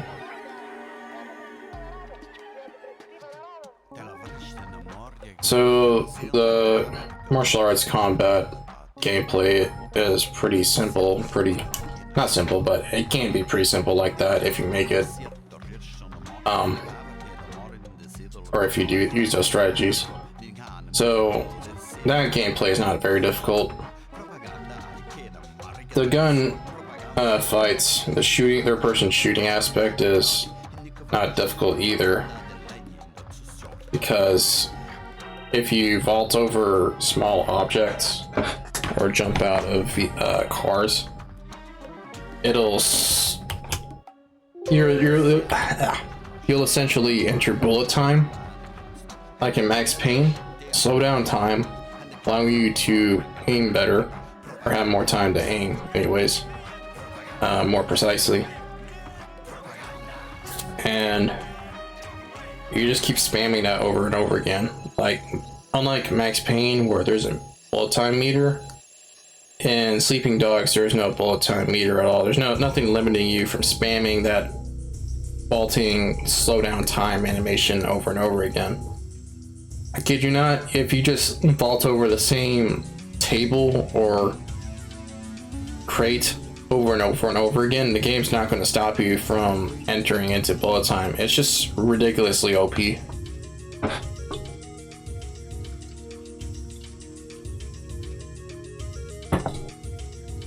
Like I said, the game's combat is just a joke. It's just way too simple. Oh, and the kicker is that even if you run out of ammo for a weapon, or somehow don't have a weapon in a gunfight, if you vault over an object with an enemy behind that object, or tackle an enemy, you'll disarm them and kill them at the same time with one move. There's just a lot of like instant kill moves in the game that it just makes combat pointless, in my opinion. Not really any challenge to it at all as a result. After a while, you're just wondering to yourself, like, what are you even there for in the first place?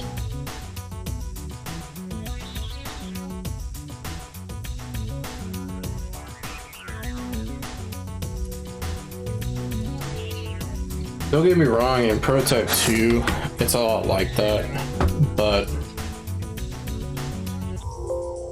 and even in the original Prototype, but the difference is that not every power works against every single enemy type. Not only that though, but some charged moves are better than others. And even then, against certain enemies like the Evolved, you'll want to use indirect means of damaging them, like throwing cars at them, using the pack leader ability, and just getting your minions to fight the Evolved for you, or using military weapons like assault rifles, rocket launchers, and so on to fight them from a distance. But they're still not going to make it easy though, because they can always dodge your ranged attacks. They can lunge towards you really quickly and deal a lot of damage once they do get towards you, and they can stun lock you actually to hit you with a full combo. It won't immediately kill you, like there's not going to be an infinite combo that they do, but when they do hit you, you can't do anything. You can't just jump or counter or anything like that. But in Sleeping Dogs, pretty much like once you grab someone, it's over. Like the fight just becomes really very repetitive and boring. Just spam that same 2-hit grappling combo over and over and over again. Never get hit, never have to worry about fighting multiple enemies at once. And yeah, I mean, it just trivializes the combat. The only reason you would not use those grappling moves is if you're playing a side mission that specifically requires you not to grapple those enemies. But again, those are so far and few in between that you might as well just not care.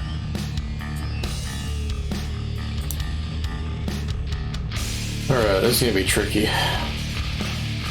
Do I want to do the eyes or the forehead?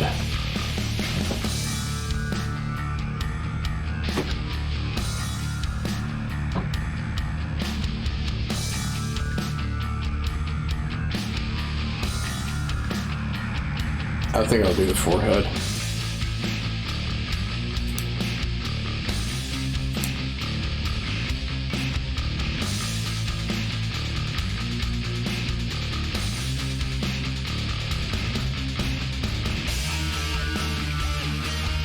Prince of Persia is another game that I should play during the summer.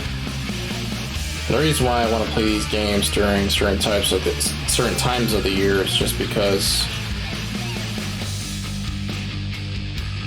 the settings in which they take place feels a lot more natural when playing them during those seasons.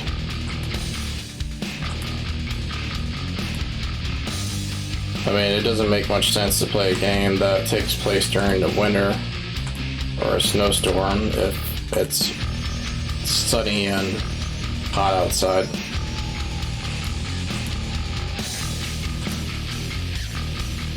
In my opinion, anyways. When it comes to playing older games that I've already played, if it's a new game that I've never played before, then sure, none of that really matters.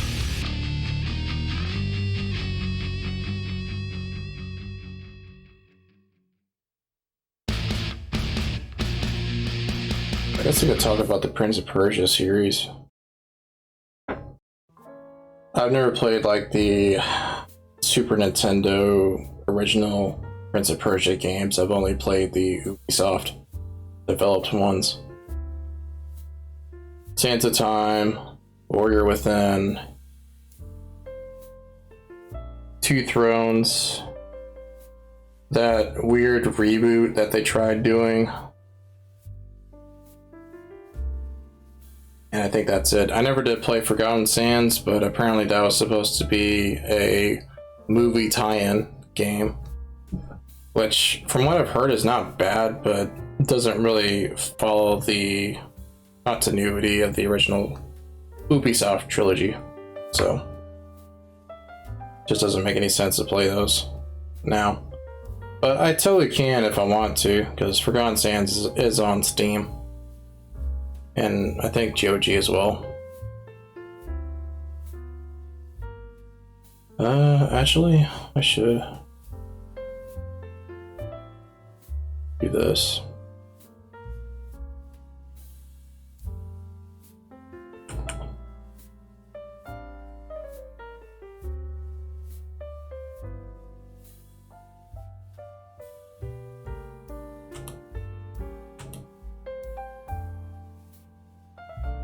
That's weird. Should be a lot brighter than that, right? Let's see. Nope, really not. Unless... yeah, no, never mind.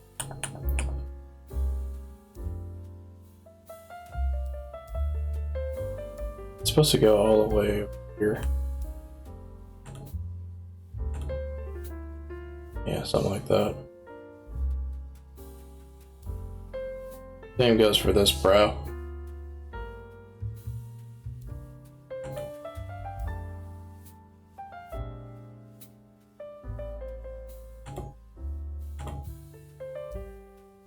There we go.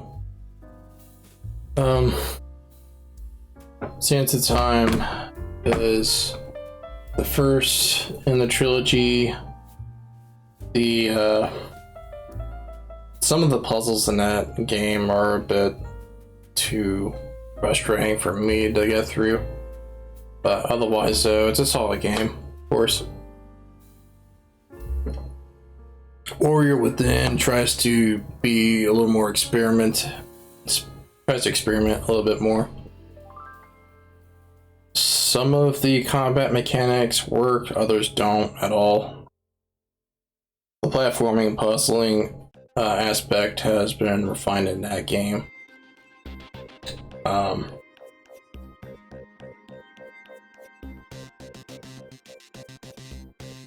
But between Sands of Time and Warrior Within, a lot of people criticize Warrior Within for being a little too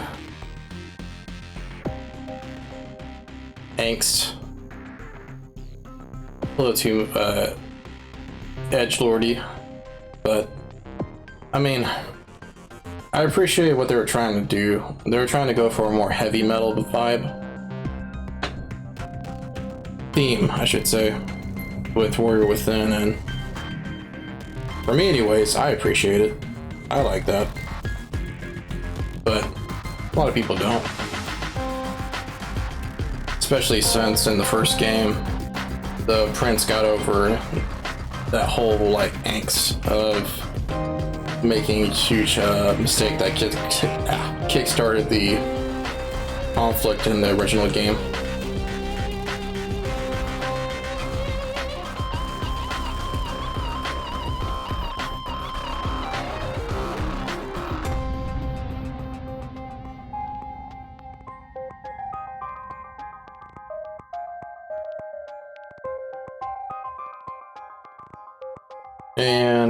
And Warrior Within, or for Warrior Within, I mean, not Warrior Within, the Two Thrones. The Two Thrones is weird in that it, like Warrior Within, it tries to be experimentative again. It tries to do some new things with not just the combat, but with the platforming and puzzling as well.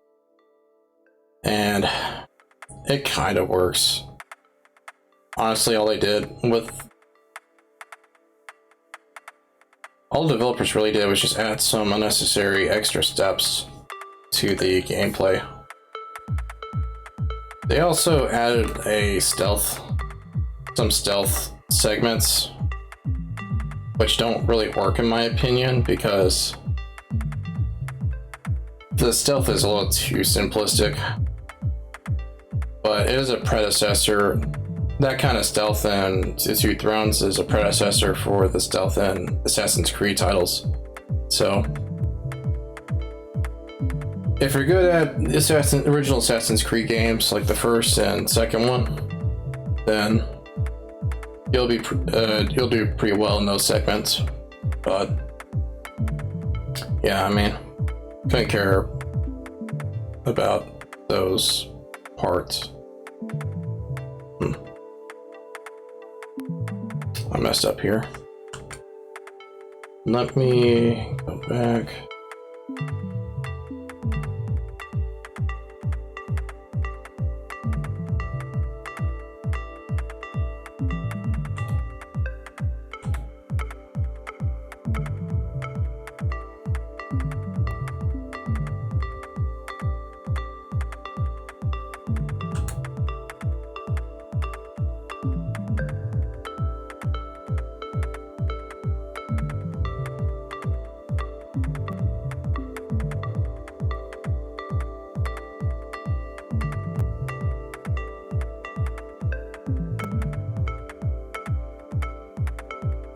There we go. Looks a little bit better. And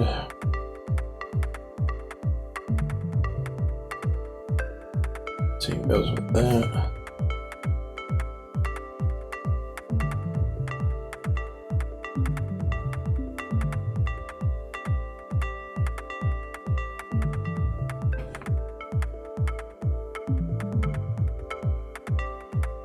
Yeah, I don't really have much else to say. I mean, the Prince of Persia Ubisoft titles, they're weird in that they're technically 3D platformers, but they're also action adventure games, and they're they have puzzles in them as well. So they have all these elements that work weirdly together. They don't conflict with each other, but at the same time though, they don't really like blend in with each other. For the combat sequences and the puzzling, for the puzzles, the player has to sit in one area, right, for a while until they complete the objective. But for the puzzling aspect, right, it doesn't really make much sense to stay in one place longer than a few minutes. Because in other 3D platformers, you normally don't sit still in one area of a hub world. You normally go from area to area pretty quickly.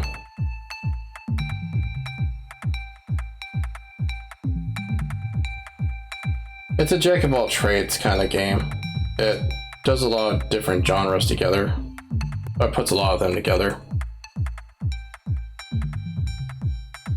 And there's not any part of that I don't like, but the pacing can be awkward because you'll be platforming, doing all these parkour tricks and moves, get from point A to point B, watch a cutscene, then get trapped within a room and have to fight like 10 guys in order to finally leave. You go into the next room and then there's a puzzle. And you can't leave that room until you solve the puzzle. Right, so you're sitting in another area for another good 10 minutes, 5 to 10 minutes, depending on how fast you solve the puzzle. And then you go back to the platforming.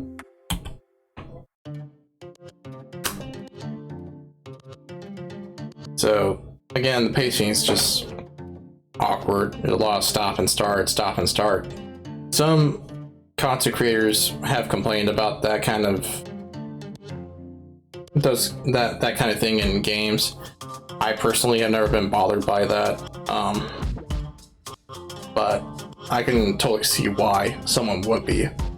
Because if someone, say, doesn't care about puzzle games or games that test your combat skills, right? Then, or have anything to do with fighting, and all they care about is platforming, then Prince of Persia is not going to be for them. At least not the Ubisoft titles, anyways. It doesn't like do anything bad in any of those genres, but again, those genres conflict with each other. At least the platforming does with the other two. So it's not like a 3D platformer where you can just avoid enemies by jumping around them or over them. No, you have to kill a lot of enemies in order to progress. And that exists for all three titles in the original Ubisoft trilogy. Even in the reboot that they did, it was a lot like that.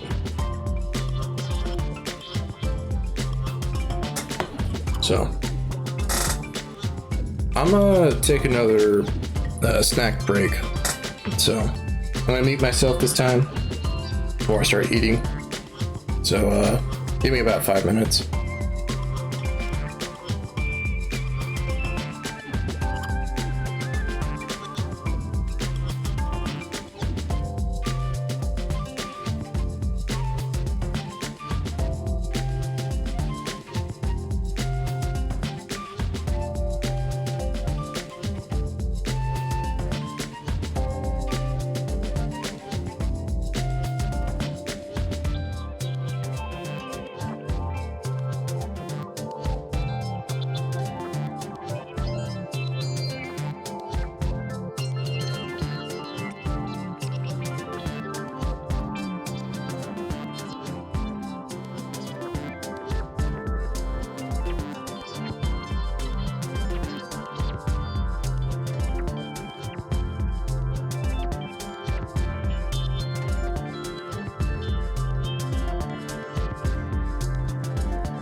Alright, I'm back. I'll probably end the stream at the 3-hour mark, depending on how I feel.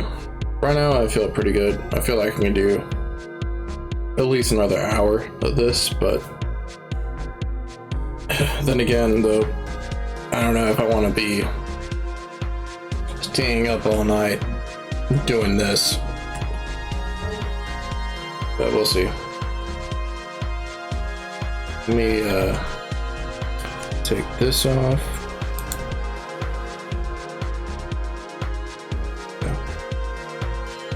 It doesn't really look like I have a whole lot left to do because I'm already almost done with the face. Okay, that's not true. It's more like I'm halfway done with the face, but nevertheless, though. Where's my pen? Where'd I put my pen? Oh, there it is. Yeah, I don't think I'll be able to finish this within the next hour. It's just a lot of work to be doing it like this, but yeah, I mean, definitely finish it up in the next stream or two.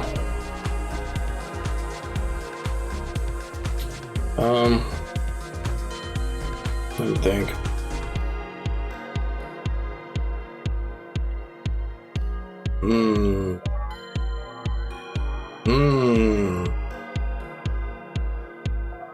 Okay.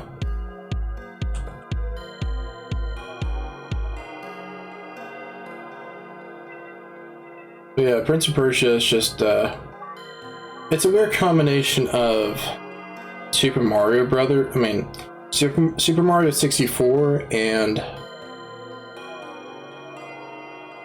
The Legend of Zelda. The 3D Legend of Zelda titles. If it had parkour in it. That's pretty much the best comparison I can make, or the best analogy I can make to it.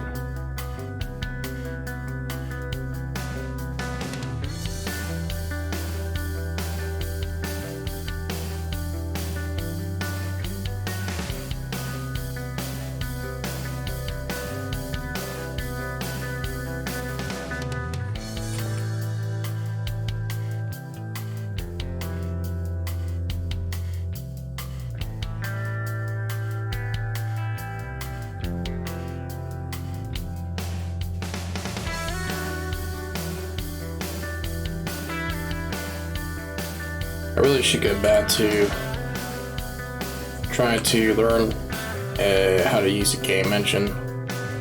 Copper Cube seems like a good, promising choice, but there's also Godot. I also should go back to using Scratch.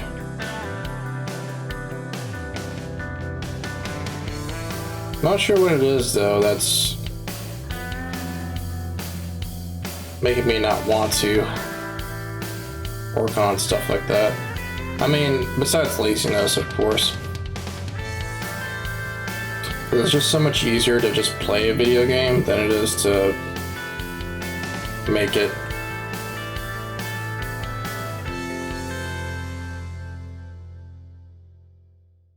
We'll see though.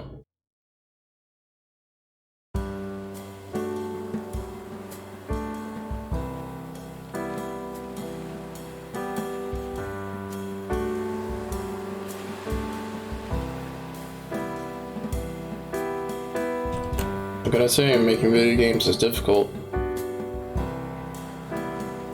I mean, it's made a lot easier nowadays with game engines that don't even require you to write your own code, but you still have to learn how the game engine works, the features, the keyboard shortcuts, how 3D models get imported and exported, stuff like that. Scenes, how scenes work, animations, you gotta develop that as well. It's like animating, but with code.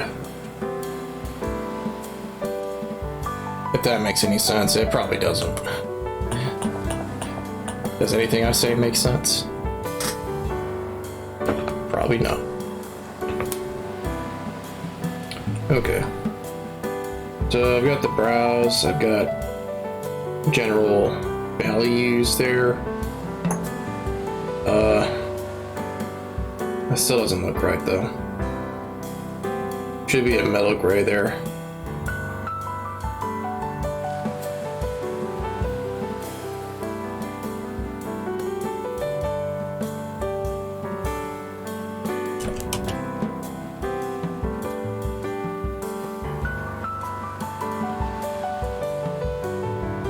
Oh no. No. I was doing it under a different layer this entire time. I didn't separate this.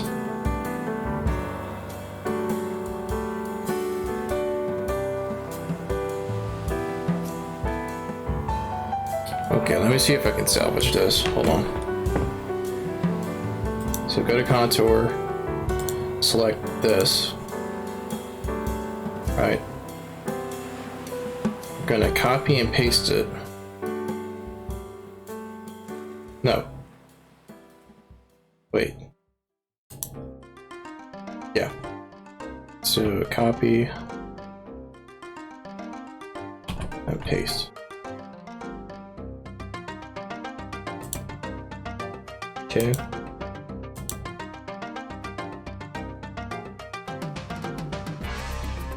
Now what I'll do is I'll select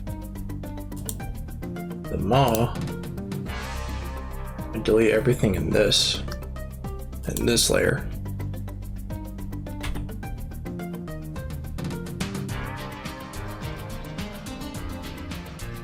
Oh wait, no, I didn't select that though. Ah, never mind. Never mind. As if I do that. Yeah, that stays there.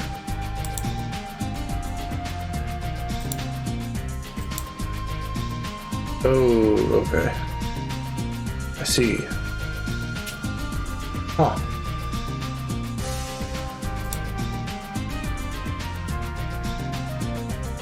That's weird.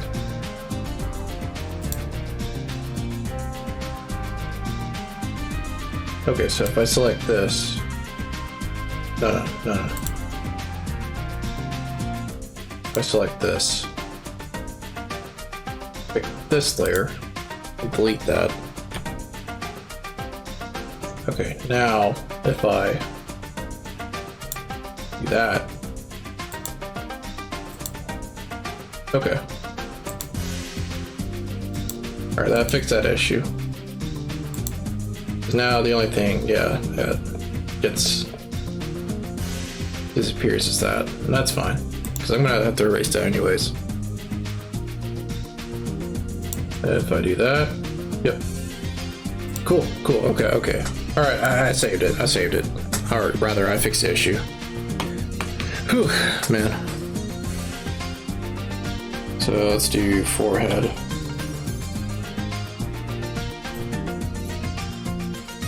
Yeah, that's my bad. I was not paying attention at all.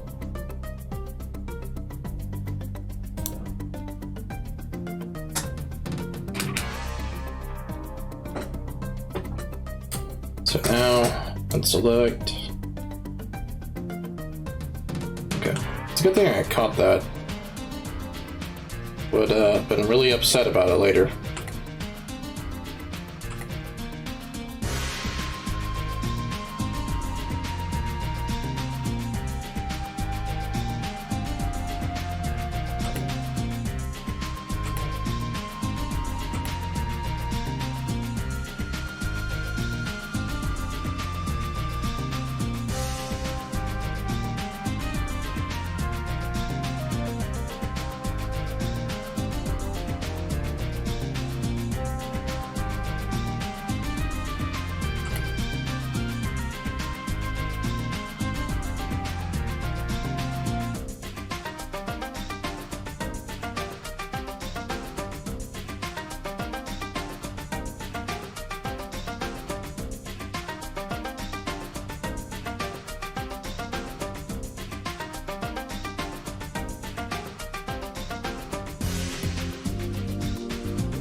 Nah.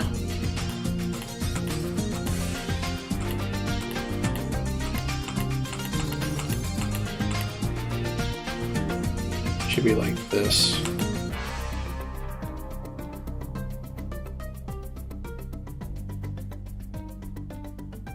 There we go. Okay. Man, this looks pretty janky, but it's supposed to be messy, a messy process, especially if this was done with oil paint. I'll separate the dreadlocks into their own layers, so not that I've forgotten about them, just not gonna get to them yet.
Something I've been nostalgic for lately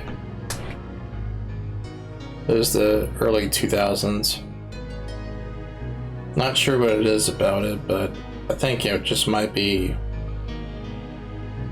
solely because it was a big deal back then, the year 2000, just because of the beginning of the 21st century. The first year of the 21st century. it was a big deal. And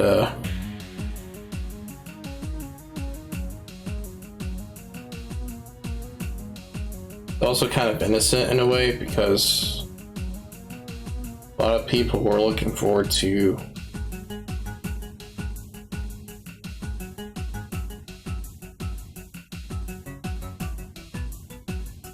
living in a sci-fi, techno, urban world. And I mean, we're not there yet, but that's what all the craze was about, was just the future.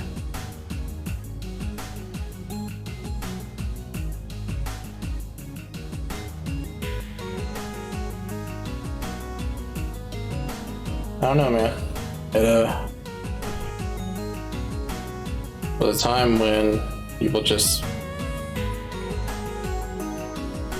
honestly expected things to just be better.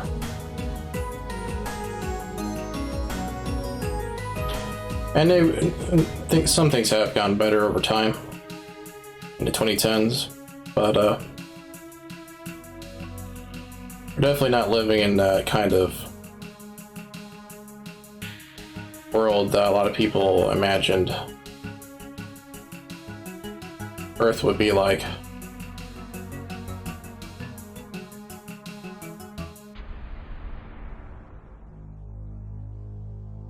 But maybe one day.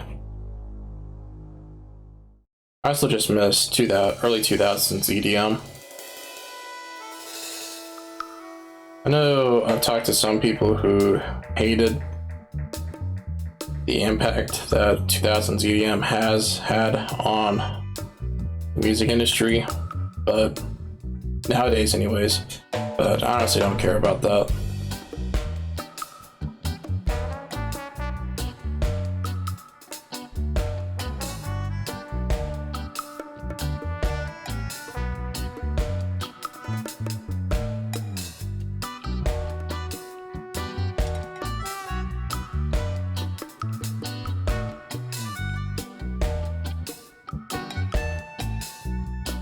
Not sure what it was about EDM that was so popular, but I think it was just a genre of music people thought characters in science fiction films at the time would listen to.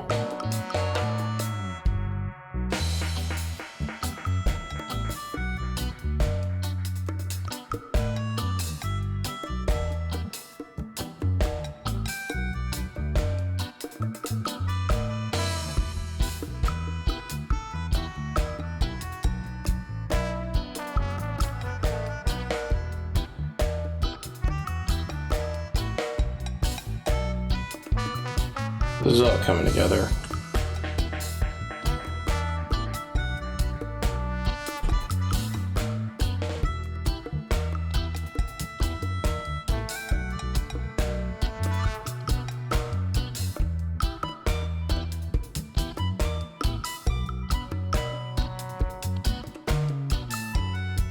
The 2000s was also a time when punk was really popular.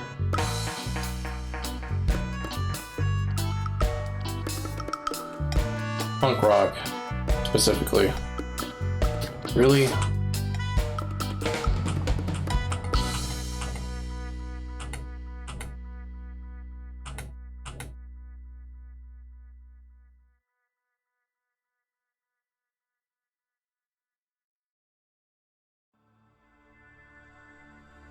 I mean, if you were a young person in the 2000s, like,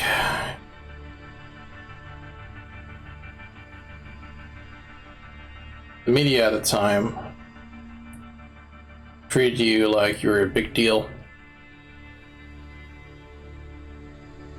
Because, again, the youth, especially under the Bush administration, we're treated as an important resource, you know, for the future and all that.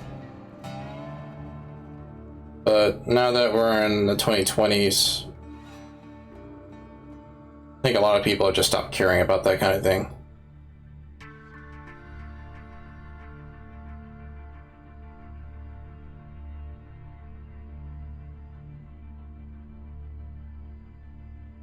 I think a lot of people nowadays, though, with the pandemic happening, are just looking forward to the future again. But the present kind of sucks. So is the past. Just hoping from tomorrow will be better. There's nothing wrong with that.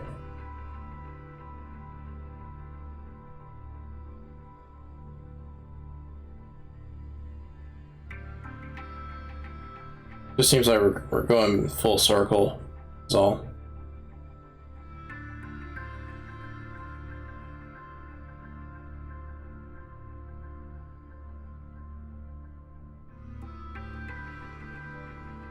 And this still doesn't look right.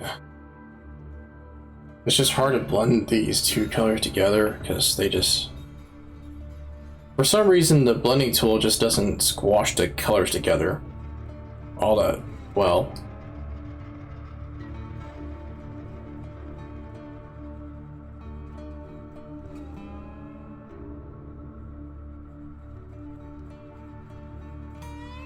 See what I mean?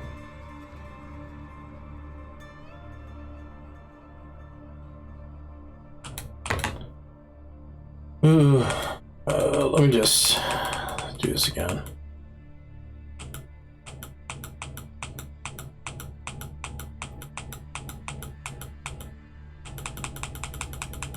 No, I can't go back any further.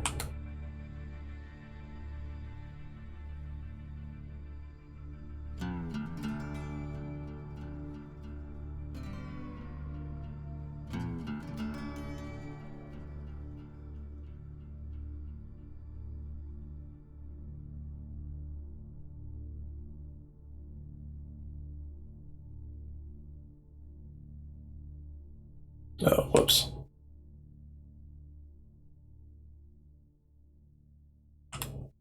I was wondering why I wasn't becoming opaque.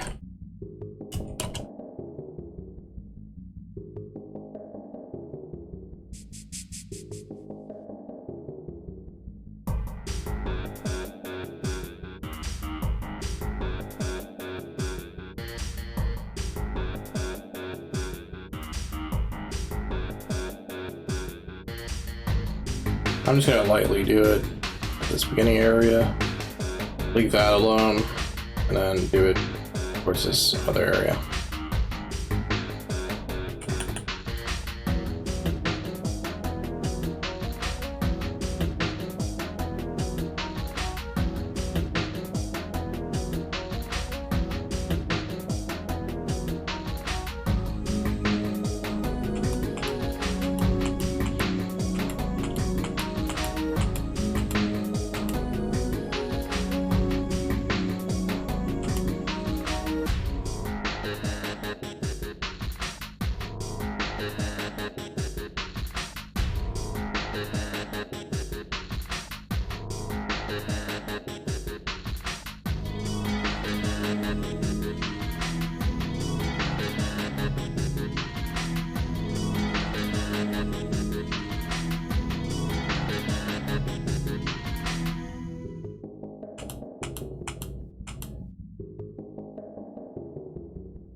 Yeah, I'm getting kind of burnt out from doing this, so I think I will end the stream in another 10 minutes. More like 9 now. Kind of running out of things to talk about, and I'm getting kind of tired of blending values together. But I did get a good chunk of this stuff done. Like, I finished this hand, I did that hand, did the maw, now I'm doing the forehead. All that's left is just the eyes, or all that's left are the eyes and the dreadlocks. And then that's it.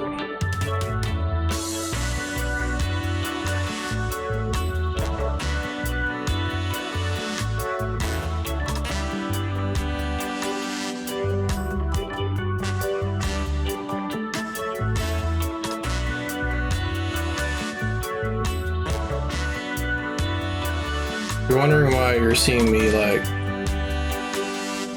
zoom out while I'm blending out, I'm just wondering what it would look like from a distance. The blending anyways. Still looks muddy, but that's just because there's not a whole lot of gradation going on here. Which is my fault because I'm not putting values in between other values to bridge them together. Just kind of being lazy about it.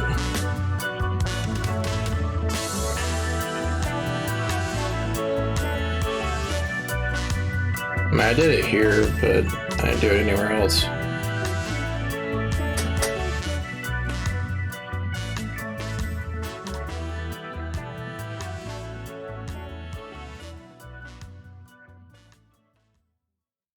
Realistically speaking, there will be this value going into this value. So this one's all the way over here, and this one's all the way over here. So I would put some of the values in between these two over this, create a gradation like you see here. But because I would add the amount of time it would take to blend all that together, I'm not about to do that.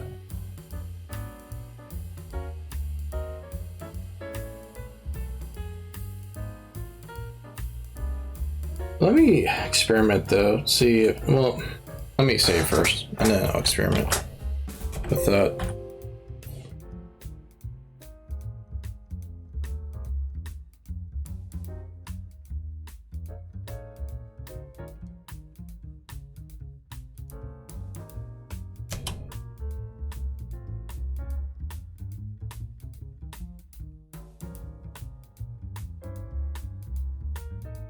Be like this, and then another two value here.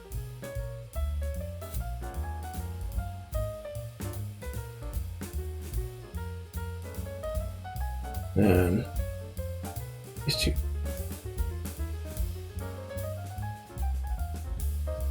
And that's the kind of gradation this should have, but do I really want to do all that? Because I'd have to blend all these together. Let me try it anyways, just to see how it would look. It'd definitely look a lot better, that's for sure, than what I had earlier.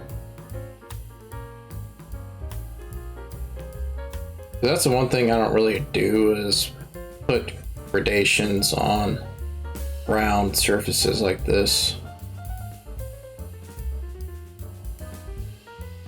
It's difficult to do so when it's a cylinder, a very thin cylinder, mind you, or a very small round object, or part of a body. But because his forehead in this shot is really massive, there's no real excuse not to do it like this. And then finally, do do it as dark as that.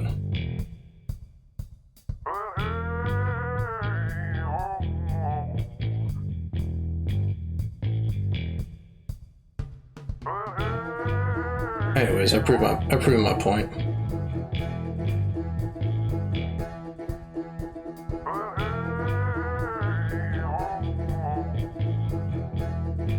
So that looks a lot better, but again, do I really want to spend the time to do all that? Not really. Oops.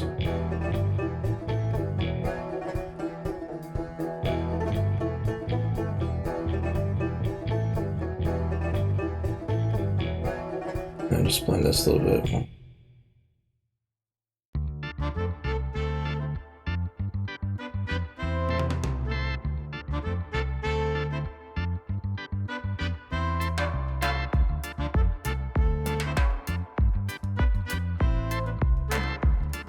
And again, these two values would have this one here and the other one all the way over here. So most I would do is pick something in between that, go over here, make this a little bit smaller.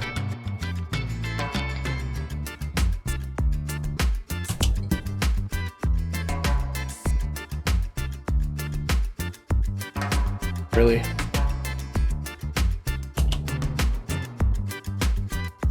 Don't like this.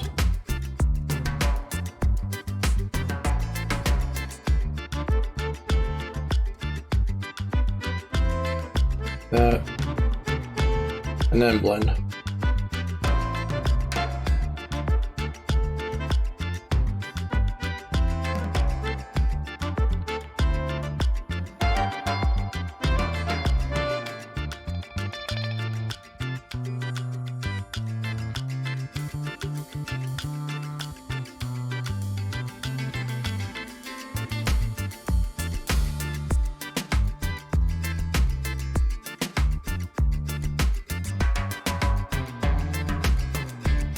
There we have it. On this.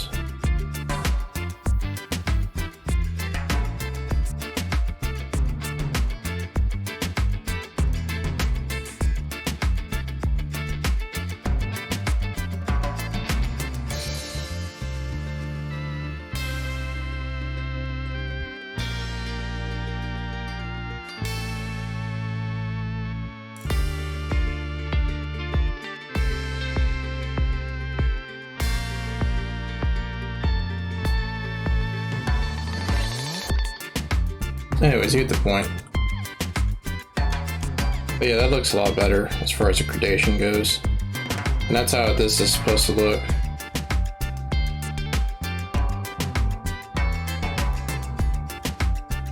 But, of course, that takes effort. I mean, it's not like I don't like doing things that are hard or take effort, but I've already spent like, who knows how many hours just doing this one Versailles layer.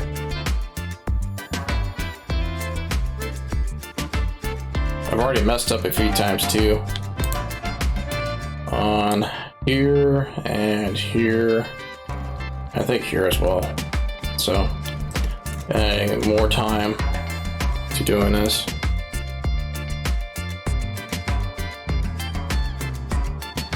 Anyways, I think that's gonna be it for today. Or, yeah, today. The stream. Yeah, that's a good chunk of work done. Still have quite a bit to go, but as I said, I'm not doing the drawings like this anymore. Don't get me wrong, it makes them look pretty good from a from a fine arts perspective. But from a practical perspective, say if someone wanted me to, or say if someone commissioned me to make a drawing of Knuckles,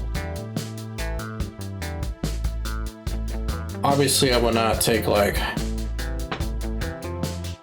several weeks to do it, because then, you know, they get impatient and probably not even bother paying me, right? There's gotta be some compromise to this kind of thing. don't want it to take forever, but you don't want it to look like garbage. So that's the compromise that I'll be trying to figure out in next drawing. But anyways, that'll be a while.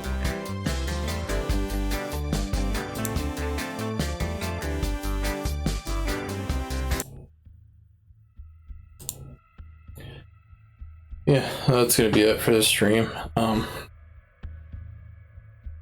Did good today. Did good this time.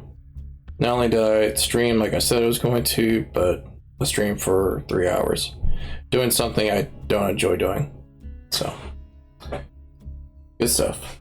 But yeah, I'm getting kind of bored of doing this now, and on top of that, it's way past my bedtime, so I should definitely stop now. But let me think.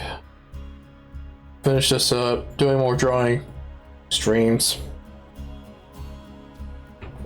and it'd be, maybe I should check out other streamers, see what kind of drawing content they make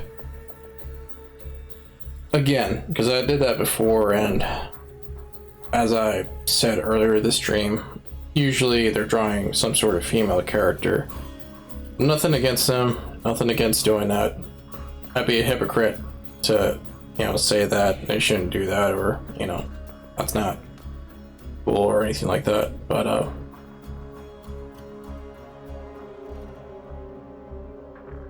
I want to be able to do drawing content, but make it enjoyable to watch. Because I can make gameplay streams and rewatch those VODs fine, just fine, right? I enjoy rewatching the gameplay streams, like the Max Payne streams or the Splinter Cell streams. But when it comes to the drawing streams, it's lacking something, a little something, right?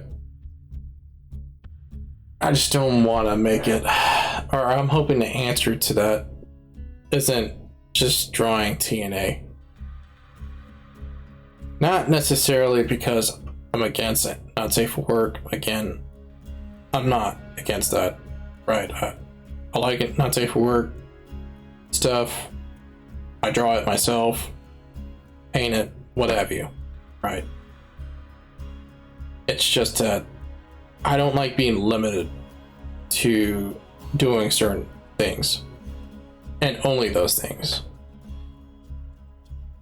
Don't get me wrong, I normally don't care about like what I do so long as I enjoy it, right, while I'm streaming. That hasn't changed. But at the same time though, I get the feeling that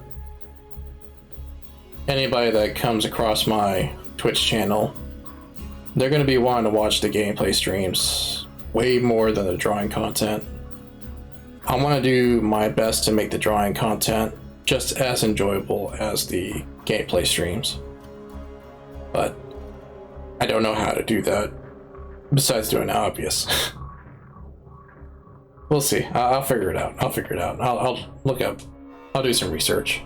But anyways, that's going to be it for this stream. I'll pick this up in the next stream. So, till then, peace.